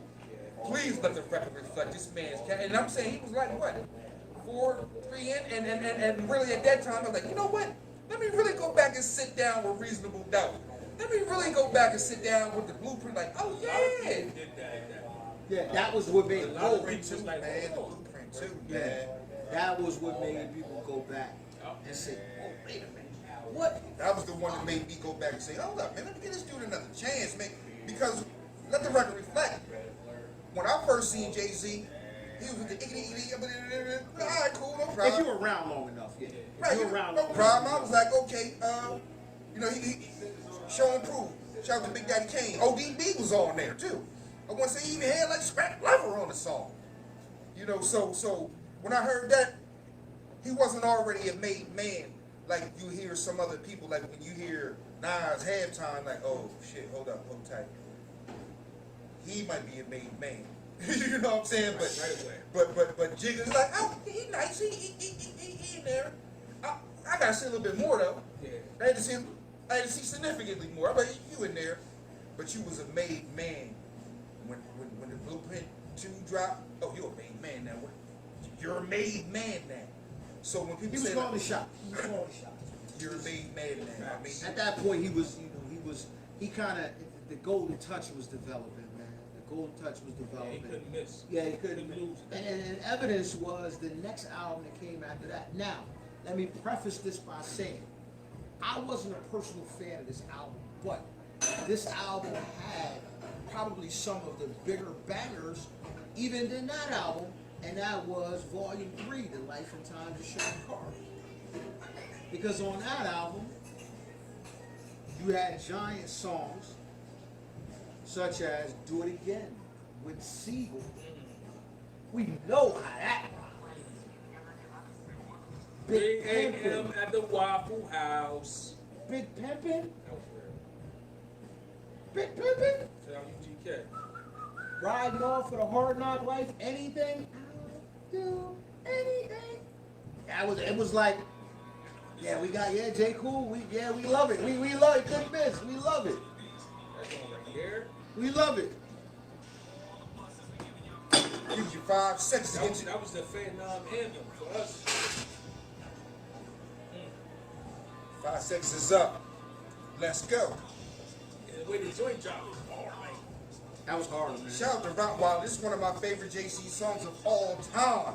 Actually, like you said, this might have been on the lower end of the spectrum, but I bought this CD just for this song. I was like, yo, I gotta keep hearing this song again and Let me tell you one that I heard that I went bonkers for, and it was from your boy. Your boy was on the track, and I said, God damn, he did it again. So ghetto. So ghetto. When I heard that joint, man, I said, God damn, that sounds like Reasonable Doubt. But with a swag that you can't ignore, man. And this was a different sound too, though. This was a different sound too. Man, I ain't gonna lie, man. Around that time, man, a lot of people now they attribute it to the world-class hustler era. Like, he took, like, the hustler rap, he took it to the top. Yeah. And people who was doing hustler rap, they was like, you know what? We ain't been doing hustler rap right until we do it like this. Yeah, they had to rethink. They had to rethink some shit. Jay was like, nah, the new boss is in town, and this is what the fuck's happening. And everybody had to fall in line. Yeah. Like, nah, that other shit, that's not, man, way better than that dirt y'all producing. They had to recalibrate. That whole scene, like late 90s, Jay changed that shit. Yeah. You know what I'm saying? Jay changed that real high class flossy shit. He sunned a lot of niggas, man. Now- He got a lot of sons out there as far as rappers. Big probably started it, but nobody else was like, it was getting grimy. He took that handoff and ran through the tunnel like Bo Jackson. Right? So, okay, let me go. I've been running smooth in that motherfucking lane. So, it's like, okay, no problem. And he did it probably just as big did, but we don't know that. Pun intended. Yeah, pun intended. You know what I'm saying? We don't know that, but I know he took the fuck off. He did. Hard Knock Life. He did. You know what I'm saying? He was And just that next one was. that was the advent, big videos and the big pimping on the boat, man. That was epic, man. UGK. And the fact that he did it with UGK, who was at the time, I'm not gonna say it was unknown, but regionally, they was a regional act. He put them over. I mean, it was a mutual thing though, because it sounded so great together. The synergy, man, with that them two together, man, just sounded so great. And then we got, man, in 2000, man, Bull said, all right, man, the Dynasty rock out for them. Please go to the record. No, they. Is that on there? Yeah. I just want to love you, man. Listen, I just want to love you. That right there. That might be my favorite. That's one of my favorites. That might be my favorite as far as when I'm in that element. Because here's the thing about that song, right? Shout out to Emilio Sparks. That was his song originally. That's crazy, right? It was Go Emilio. ahead. Not only did that joint go crazy in the club, shout out to Hoonaville, you know what I'm talking about? You know what? Not only did that joint go crazy in the club, but it was just a hard joint, like period. You know what I'm saying? Like, man, listen, that right there. When they did that joint at Powerhouse, Sheesh. the roof almost went off. Boom, boom, boom, boom, boom. Because it had the obvious influence of the Philly influence, because you had Sparks on the joint on the hook, and it was like, damn, it was like that era, man. And he also that picked was a up. Neptune joint, right? Yeah, that was Neptune. Okay. But this album also spawned another great though. Mr. Kanye West, man. True that. And another great. True that. This Can't Be Life. With Seagull and Brad Jordan on it, man. I'm working for the door this. Shout out to Dude, Brad Sid Jordan. got a phone call from one of my Yeah. kids. See my homeboy Reese? See, he just lost one of his kids. And when I heard that, I just broke tears. Bro, hold on. God. Hold on. Look at the track listing. Shout out to the Bull, because at the time, this might have started his little hip hop run almost. Robert Kelly, No. Guilty Until Proven Innocent. Well, I know he had a couple songs. I remember he had. But it wasn't this. It wasn't that. I can say that. But I can remember he had a couple songs with Big. He had a song with Nas. He had a song with Keith Murray. Listen, you know, what came but after? Robert. I don't know. I'm gonna tell you this. His joint with Big though. Fucking You Tonight. Classic. But it was in the Crazy. vein of, it was still in Crazy. the vein of a slow song though. It was still an R. Kelly link. R. Kelly hadn't come over to, you know what I mean? Because even the song with him and Nas, did you ever think, it was still in R's lane. It was still in R's lane. Well, you also got to remember he had another song with Big called "You Should Be Happy," right? And that this here, up tempo. True. Up tempo. True. Party joint. True. Then you got Parking Lot Pimpin', 1-900 Hustler. Then you got The Rock, Squeeze First. Man, Stick to the script. listen, Streets is Talking. Is he thug? Is he blood? Is he crip? Is he that? Is he this? I don't know. Heavy record, man. Heavy record. Heavy record. And here's the kicker. How'd you feel about that album? Was that where does that rank? Is it high? Give me the thumbs up, thumbs to the middle, thumbs down. Like where is it? I mean, I don't think personally. I don't think any of his joints is thumbs down to me. Yeah. Is it I beg to is it differ, one of but- the is it one of the best? Nah. Where was this album for you? Thumbs up. Two Thumbs thumbs up? up. Two Two fucking thumbs thumbs up? up. And I think it was one of his better albums. I thought impact-wise- And I think it was one of his I thought better impact wise, it wasn't the best Jay-Z album, but I knew where he was going with it, and it did what it was supposed to do. It launched that rock movement. Facts. You know what I'm saying? That rock movement went crazy after that. Bull after that, man, in 2001, man, literally said, all right, man, now I'm gonna get back on my dummy. And he dropped probably what most consider his greatest, creatively, his greatest album of all time, The Blueprint. Three. Now, Oh, The Blueprint. yeah. The Blueprint. The Blueprint. Now, I'm just gonna go down the track list. Okay? I'm not gonna talk about it. I'm just gonna go down the track listing of the songs. The intro, The Ruler's Back. I'd like to skip over this song, but I can't because it's a vital part. Take Over. H to the Izzo. Girls. Jigga That Nigga. You Don't Know. Hola Ovito. Now, Heart of the City. Never Change. Song Cry. All I Need. Song crowd that The joints. aforementioned Renegade. And then Blueprint, Mama Loves Me. Shout out M. Is there a weak song? Is there a weak spot on the album, man? This may have been, even though he's still pretty much at the top of the heap. I ain't gonna say he's the one, but he doesn't actively make music. This joint right here was like, oh, you ain't gotta argue me down off a tree limb if you say that this is the greatest Jay-Z album of all time. If I had two more thumbs, I'd give you 4 thumbs. You up. got 4 thumbs? 4 I'm gonna give it thumbs 2 thumbs, man.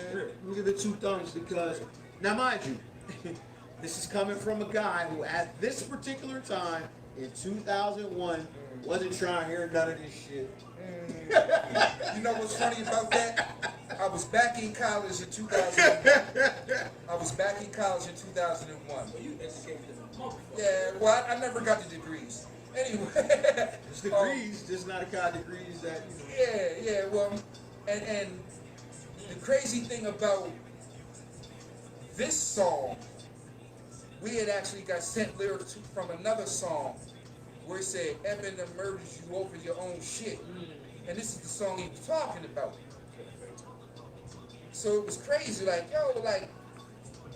this is what the fuck he's talking about. Eminem murders you over your own shit. Like, oh, no. Dude is going, it's not going to be pretty. It's not going to be nice for having it, but I'm saying the song is a fucking banger. So I'm going to let that ride. You know what I'm saying? Like, It's a difficult time for me, man. Difficult time for me, I'm not gonna lie to you. I had people calling me, man, telling me that it was over for my guy, man, because of this. And there was a twinge in me that said, damn, man, what could be right, man? Because it was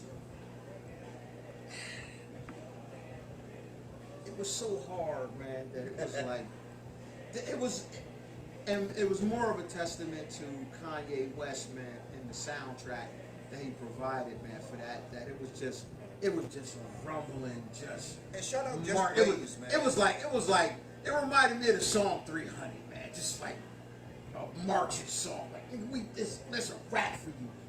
So that's how that song and this album made me feel. So it took me a while to really appreciate it. I knew it was dope when it came out. Because when you listen to something you like this. Got the Kevin Hart, how I eat ass face now. No, I'm literally like this, like. Yeah, that song a banger. It's Shout out alright. Brandon Smith. It's alright. Check in. Be love from up above. It's alright. It's alright. It's alright. It's alright. It's alright. It's alright. I'm hurting. Because God damn it, this motherfucker was so flake. And it was my kind of fucking. I would say that this was the entry to me loving and understanding and falling in love with Kanye West and Just Blaze, that style of music. They became my favorites around this time because they was controlling the landscape and the soundtrack and how shit was supposed to sound. So I couldn't fight it. You know what I mean? I just couldn't fight it, man. It was great. The guy that shit was great, man. The Blueprint to me is probably, if I'm gonna say 1, 2, or 3 greatest albums, and it's probably not number 3. It's probably not number 3. You know what I'm saying? So with that being said, we move on to one that I felt I wasn't a big fan of, and I was happy that it wasn't. To me, I actually could say out loud that that's not a good album. Now, that's not to say that it wasn't a good album, but I could say, because to me it was coming from him over the last rip, it was some mid. And that was the Blueprint to The Gift and the Curse, which, to me, now, I'm not the definitive, that's just how I felt. I'm still in my feelings at the time, fans. So, understand, take what I say with a grain of salt.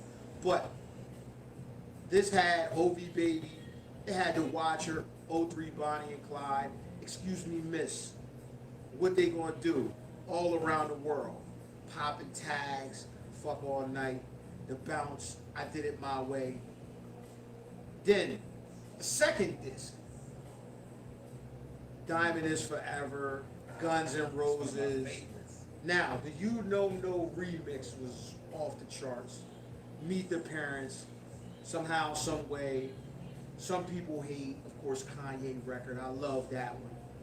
Blueprint 2, Nigga Please, Too Many Hoes, As One, A Ballad for the Fallen Soldier, Show You How, Bitches and Sisters, What They Gonna Do.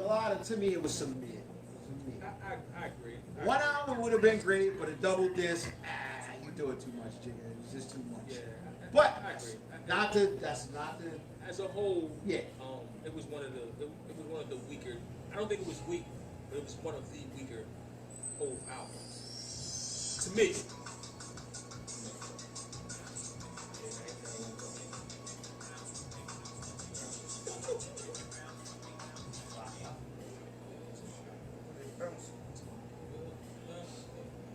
But what he did was in 2003 followed it up with Goddamn Monster, the Black Album. Now, I'm not gonna lie. I remember around this time, me and Brother Bags, Black Album, that shit. Now, that's what he's saying. I think I was going with 50 Cent and the G Unit. It could have been At the that. time. It could have been around that time. Yeah. It was around that time. But I have to go back on what I said back then. Not everything, but it sure enough wasn't as trash as I made it out to be. But that particular album, the Black Album, I said it's nice, but it ain't what I was expecting from Hope. Now, I was sort of kind of looking at it like, I'm looking at it like now I'm expecting something, this and that, blah, blah, blah. You just set the bar very, very high. That one kind of missed the bar to me, but I'm just one person. So a lot of other people was like, yo! So it forced me to revisit the Black Album. Track listing. Let's go on track listing because The Black Album to me was dope to me. the interlude. But I also felt like the Black Album I felt like he was starting to. I think he was going away from the, and I don't know if he, if that was his intention, but I felt like he was going away from the street. It was still some street on there, but I felt like he was starting to move in a different direction. Yeah, and I was feeling it. He actually was. Or it was like I was feeling it. He actually was transitioning. That was when he became like executive at Def Jam. So he was transitioning. Actually, I want to say he'd already transitioned, maybe recently around that time. But to piggyback on your point, I felt that. it was like you can feel that in the music, like, oh, yeah, okay, I'm about to back out. I was alright with it though. But listen to the songs though. You got December 4th, What More Can I Say? Encore. Change Clothes. Dirt Off Your Shoulders. Threat with Knife Wonder. Moment of Clarity. 99 Problems. Public Service Announcement. Justify My Thug. And probably two of my favorite Jay-Z songs, Lucifer and then Allure. To me, Allure is the quintessential. So along with Incarcerated Scarfaces, and I'm probably missing a couple, but those two stick out as Lucifer? That's my shit. Allure, when you're talking about encompassing a moment. Now, I was never a big fan of Allure. Allure was my shot, man. Because that sounded like a Blueprint song, and I was like, I love that sound so much because, of course, it's one of my guys. It's one of my guys, man, that I love. One of my favorite producers, man. You know what I mean? If it's not Kanye, Just Blaze, Heatmakers, then it's the tunes, the next. You know what I'm saying? And I thought, when I heard that, I said, God damn, that's a fucking song right there. I love that fucking song. That album, to me, I thought he bounced back with that one. I thought personally he bounced back. I get a whole joint 2 thumbs up. Personally. Yeah, I thought the Black Album he bounced back. I definitely give it a thumbs up. I still think. So here's the question here, man, because in 2006, because we take a leap, we go from 2003 and we get a 3-year hiatus, and then in 2006 we get Kingdom Come. Thoughts? Go over the track list. All right. Now before I go over the track listing, give me your initial thought. It wasn't one of my favorites. Okay. It wasn't one of my favorites. For example, on that track list. Okay. So that's telling. Okay. Now, with me, he transitioned. Yeah. So I wasn't like, oh yeah, even though I compare rap records from different eras to each other, you can't compare them, yeah you can. I just like, well, now that he's retiring or retired, now I look at things differently that come from him. Okay. You know what I'm saying? I'm like, okay, well, he might have phoned it in on a couple of joints. You know what I'm saying? But at the same time, you phoning it in is way higher than somebody else is fucking phoning it in. True. And that was the part I was kind of looking at, like, he kind of phoned it in on this album. But then when I went back and revisited, I said, okay, well, maybe he didn't phone it in, but maybe he was just transitioning. So over my years, I warmed up to it a little bit more. So the highlights of the album, definitely. Oh My God, Kingdom Come, Show Me What You Got, Lost One with Cassette Michelle. Wherever you at, Cassette Michelle. Still canceled. She's still canceled. That's crazy. That truck shit. Yeah, that's good. Yeah, that's Wherever wild. you at.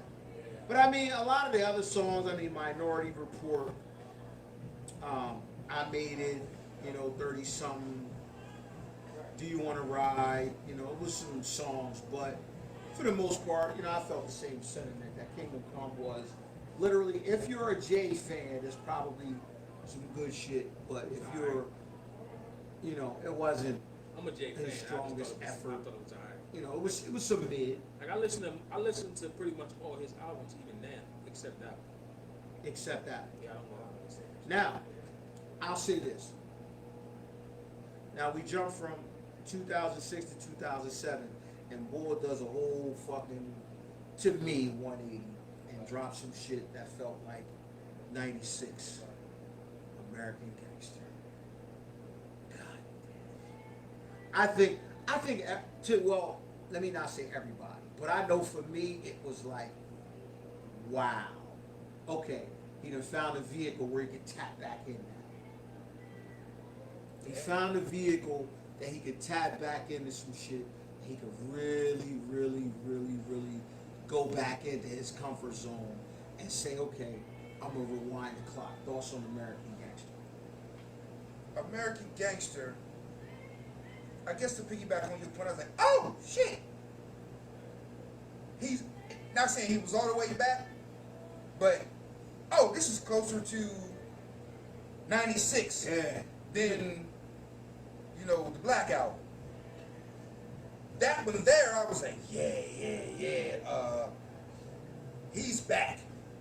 Now, back, you wasn't Jay-Z, but I was like, okay, you give me this level, you back. You ain't gotta go back to 96, but if you keep it right here, and I ain't gonna say he was ever out. I was just like, oh, this is the Jay that I ain't gonna say fell in love with, but oh, okay, yeah. Now, the funny thing to me is everybody says, well, oh man, when people get older, they get different experiences, so they can't rap the same. Right, and I'm like, that's not necessarily true. You can rap about, actually, I'm pretty sure his stories from whatever that he ain't told us. You can rap whatever the fuck you want. Right, It's the you know what I'm artists saying? that take certain chances.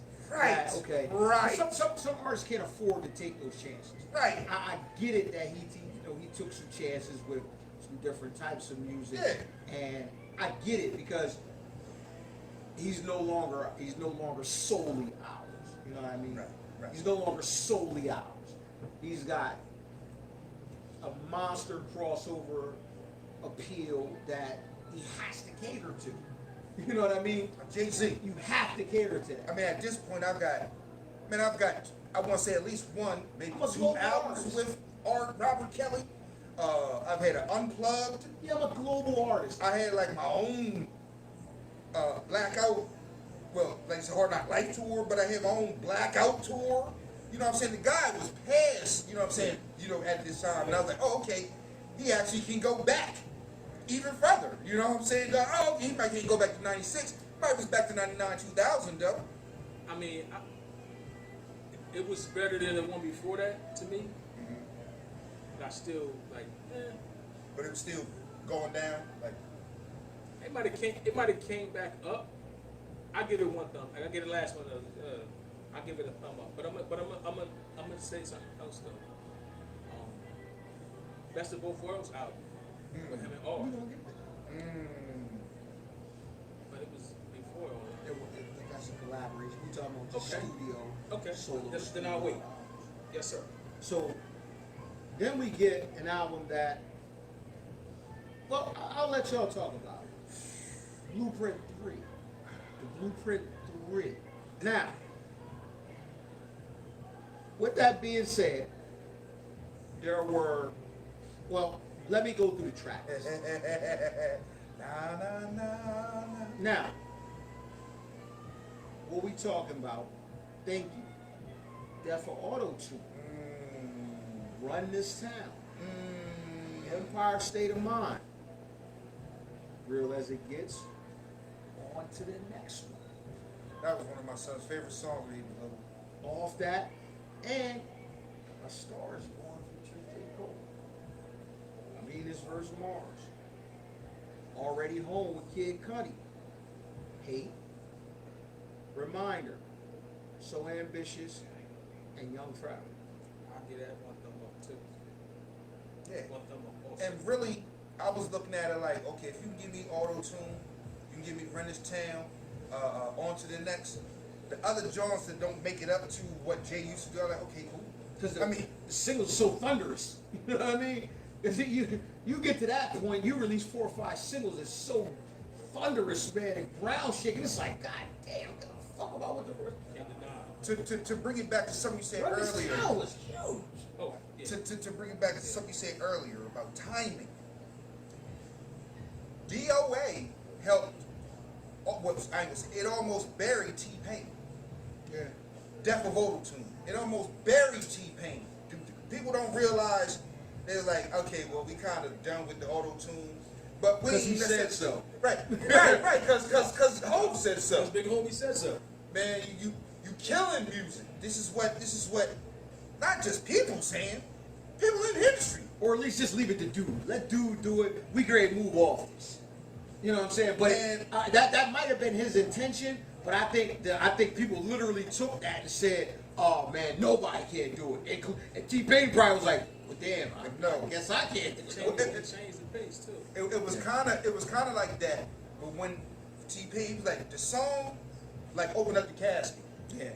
But other artists, one named Usher, told him personally, "Hey man, what you doing, man? You messing up music."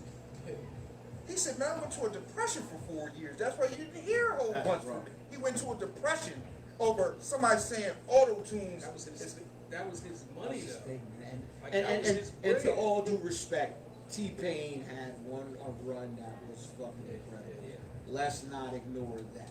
Yeah, next month. He got eliminated. Yeah, let's not ignore that. But shit, if I'm gonna get, it's almost like, to me, it's almost like the Ja Rule runs. A hell of a run. Hell of a run. He made his mark. Definitely made his mark. So whether he got eliminated or not, it's a hell of a run. A hell of a run. Off that John, man, off of that album. Then Somebody bring me back some money, please. we got Magna, Carta, Holy Grail. Which kind of came out of nowhere, almost. That album kind of came out of nowhere. That was my joke. I don't know if y'all remember, that was the joint that he only dropped for Samsung users. That was the app. That was the onset of the app releasing on apps and streaming platforms. He went platinum. If I'm not mistaken. I know it shut down. What was it? It was it shut down something. It broke something. Yeah, it broke the internet. Yeah, it broke the internet. Yeah, I want to say it broke like the Samsung app. Yeah, it was the Because it Samsung. was exclusively released on the Samsung app, and so many people downloaded the first day. It broke the app. Yeah, it was Tom crazy. Ford and You got think about it. Let's you got Holy Grail with Justin Timberlake. You got Picasso Baby. You got Tom Ford. Fuck with me, you know I got it. Ross. Then you got Oceans. Fuck Up the World. Somewhere in America. Crown. Heaven. You got Verses. He got part 2 on the run with Beyonce. That was Magna. Beach is better. Then you got BBC McDonald's. Then you got Jay-Z Blue. La Familia and Nickels and Dimes. It's a solid album. yeah. Consider that shit came. That shit That's 2 thumbs up, man. to me. That shit was. Maybe 3. Yeah, that shit was. I like the sonically. I like the way that album sounds sonically. I mean, it was very up tempo. It was new. It wasn't a usual Jigga Man. It was something different, even from what he had been doing. So I was happy with it. I was happy with Magna Carta.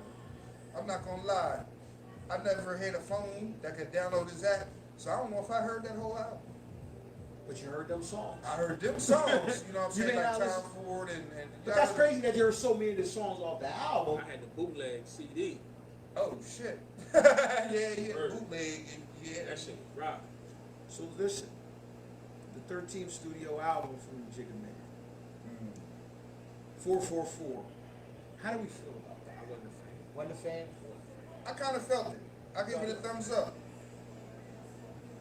See, a lot of people, they're like, this ain't no.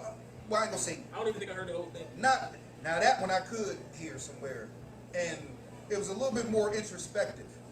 You know what I'm saying? It was just to me it was different. I think that may be his most different album out there. I agree with that. You know what I'm saying? It was definitely a reach out. You know But what I'm to me, saying? it wasn't a good different.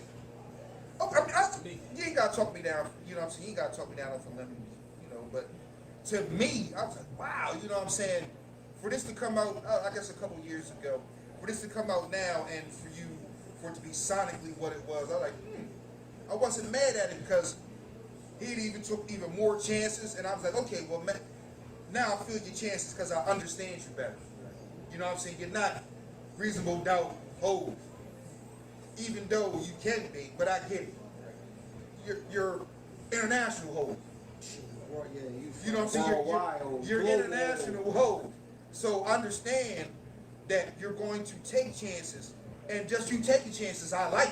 Now I may not say I like how you took the chance or what became of it, but I like that. I like the chances he took.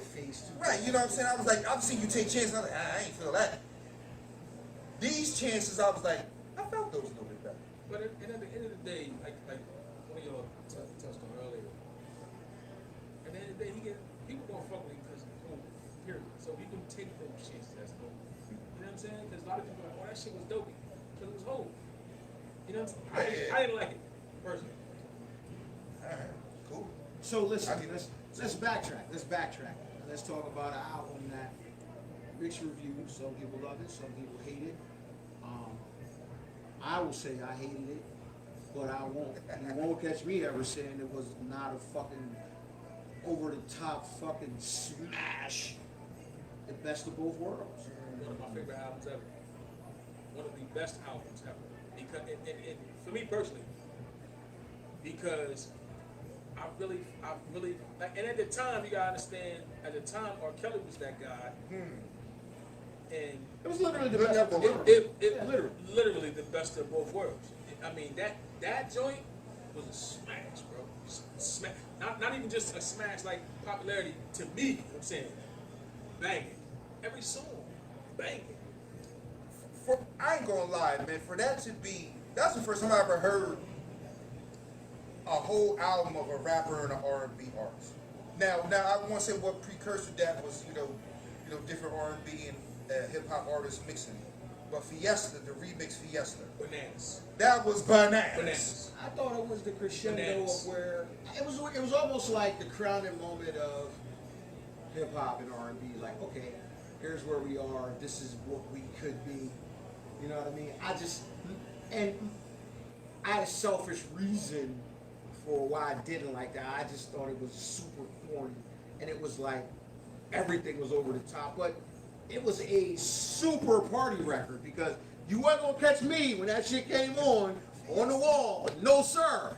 I was getting up in If not for that, Nah, I'm not. Nah, I If wasn't. not for that R. Kelly scandal, Oh, this shit. would have been one of the most popular albums Yeah. ever. Yeah. Ever. R. Kelly go. Period. If not for their internal beef. Yeah. What's happened after the scandal? Yeah. And that was the whole. R. Kelly messed up the bag twice. Messed up the bag twice That would have been a serious on something bag, something bro. very historic. Like, yo, not is it just the top R&B and the top hip hop artists making a collabo. The shit's hot. Album. The shit is hot. And then when you hear, you're like, I want to hear the next one. I want to hear the next one. The two biggest guys at the time, That shit man, was which is, dope. you know. Two big. And like I said, that was, to me, it wasn't him and Nas, it wasn't him and Big, it was him and Jay, which really turned R, because then you started hearing shit from R for like, with Cassidy and all of them, and it was like, R said, all right, I'm gonna run with this type of music. I'm not doing R&B no more for the most part. That's what I felt.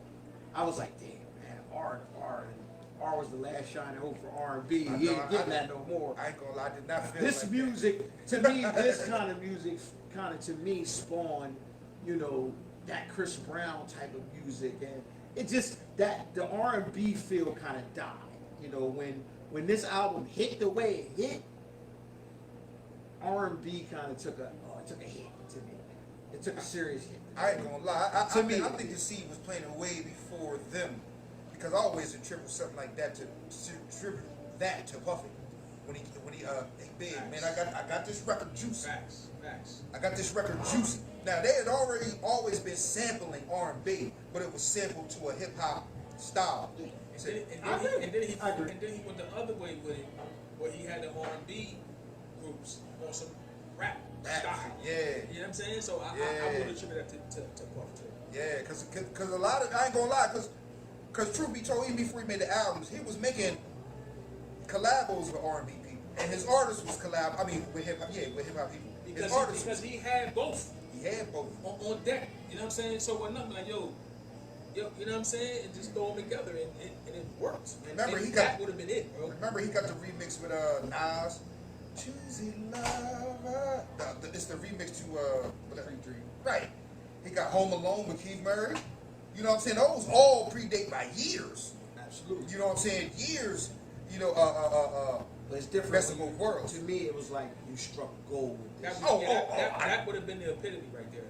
That struck gold. Been, you know what I mean? Like, okay, I got it now. All right, I know how to do it consistent. A lot of just people like with have Jigga never with even heard that. Just like with Jigga with Hard Knock Life. All right, I got it. I struck gold. I got the golden touchdown. I can't do no wrong.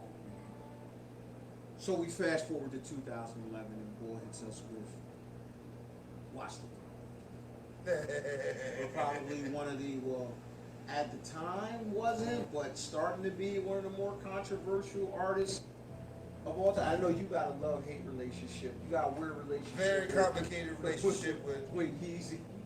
But Watch the Throne was a moment. That was a moment. It was a moment.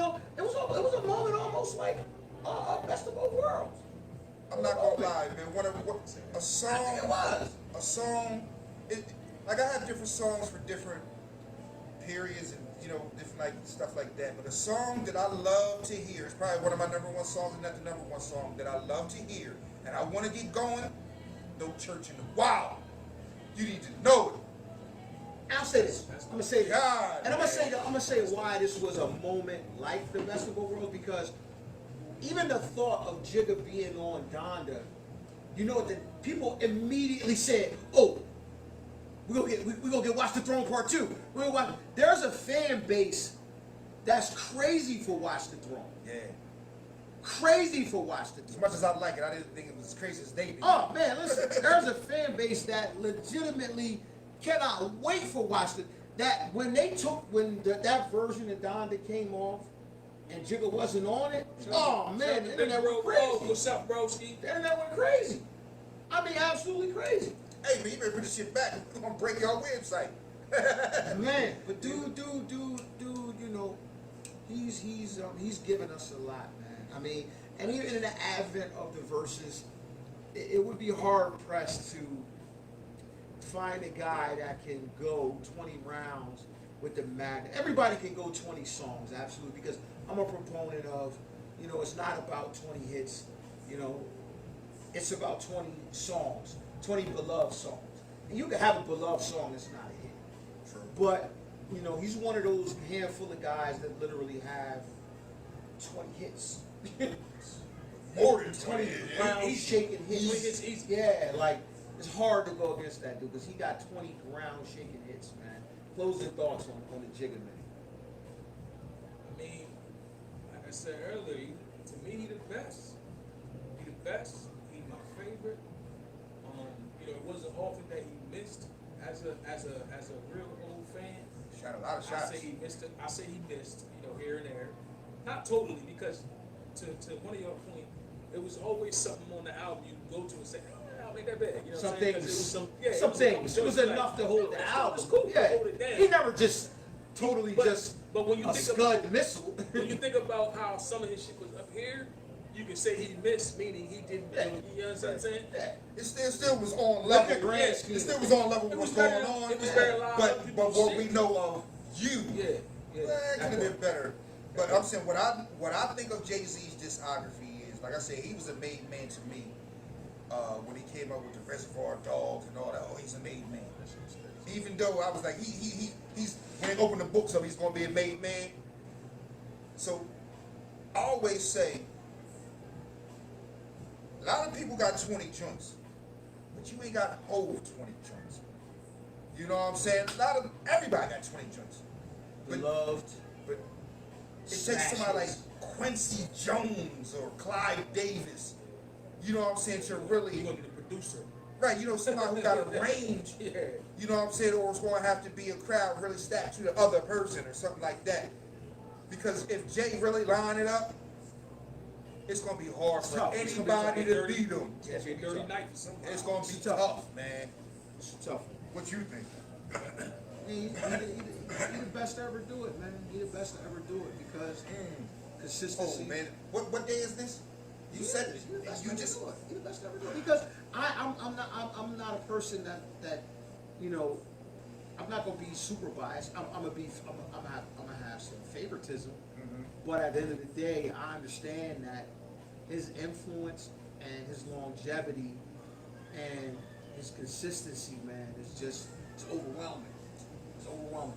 Because, you know, and I know why you would say that, because, you know, my God, he hasn't been the most consistent. You know what I mean? I still love him over Jay-Z, but Shout out I'm to the not band. I'm not foolish enough to say that his discography is better. The ball goes from super ridiculous underground street to the poppiest of pop, bubblegummy. Well, I'm not gonna say that because my other guy. Nah, I wouldn't say bubblegum, but pop hits. He got pop hits. And his gully got and pop pop hits. are jumping just the same. Yeah, he got pop hits. He don't got bubblegum hits, but he got pop hits, man. Because even his bubblegum hits, the two songs that come to mind, they're still like real street records, man. Like Anything and Hard Knock Life, those are street records. Girls, they're street records though. You know what I mean? People gotta understand this too, and I don't think they understand it about themselves. Hard Knock Life, they had the Annie sample in it. What people don't understand is hip hop used to have an exclusivity element to it, and what we used to call digging in the crates. And if you could make a sample fly, a real obscure sample fly, then you get even extra props for that. Man, that's 80, but he made that shit fly. Yeah. You know what I'm saying? So not only was the song fly, a lot of people don't really understand that that was hard to do, to make something that corny, that pop, that so far over there, something that we love. Something that we love. You know, so a lot of people don't understand that. If anybody, I ain't gonna say if anybody, if a lot of people would have killed it over Hard Knock Life, they would have been a Jay-Z. But a lot of people don't have the diversity, or they can't afford to take those those chances, like you said. So a lot of people don't even understand that was a chance. Go and get Annie sample. Now we got to turn this into something dope. He was that confident, man. That confident, you know. So there's been plenty of people that took chances. Plenty of people fell on their face. But you can say Anything was well, let's go back to that well again. But literally the same well. And you can almost see, okay, I see what you're thinking on that one. If you ain't got that one, y'all ain't, even if it ain't up here, y'all ain't gonna totally shoot it down. You remember the song off the soundtrack, the Diamonds joint? Come here, baby, come here. That joint. That was off that Blue Street. Think about that though, like that was even joint, Blue Street soundtrack. that was a pop record, but it was like crazy. so. The joint he made that joint so popping, and it was like, damn. And he literally fucked the game up at a certain point, man, because then you had guys really trying to copy that style, and they didn't have the same it factor and swag and ability to take the track where he wanted it to go, because he took every track and brought that thing over to us. He didn't really go over there with the track. He brought it to us, man. Not give him credit. He had that golden touch, man. Not too many people have the golden touch when it comes to records. Yeah, what one was that? What soundtrack? Professor soundtrack. Oh, you talking about him and Foxy Brown? Him and Foxy. Yeah. It's right on the tip of my tongue. I'm curious. Start beatboxing. Chasing. No. It was a very popular.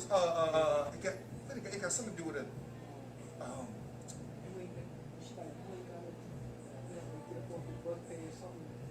Oh, the yeah. fuck's the name of the song? If it was him and Foxy, it was a hit. It was But to make a long story It was short, crazy, and it though. comes to you. To make a long story short, man, I mean, salute to the boy Jigga, man. We just wanted to show some love, man, and appreciate that this time Ain't for your have this career. mapping out. The The fucking and what name. he's given us, man, he's given us a litany of hits. He's given us a lifestyle, man. He's given us so much, man. A soundtrack to our lives, man. We just wanted to show some love to the Shout out to Jay. Shout out to Jay-Z. Vito, whatever they call him. With that being said, man, we appreciate everybody joining us, man. You could be anywhere, but you're here with us, man, with the Fire and Ice podcast, a thought-provoking black culture lifestyle experience, man. Closing thoughts, B-Mac, man, before we get out of here.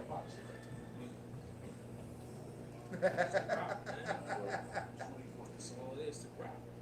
Fresh, man. I just want to say, man, Jay is a great fucking artist.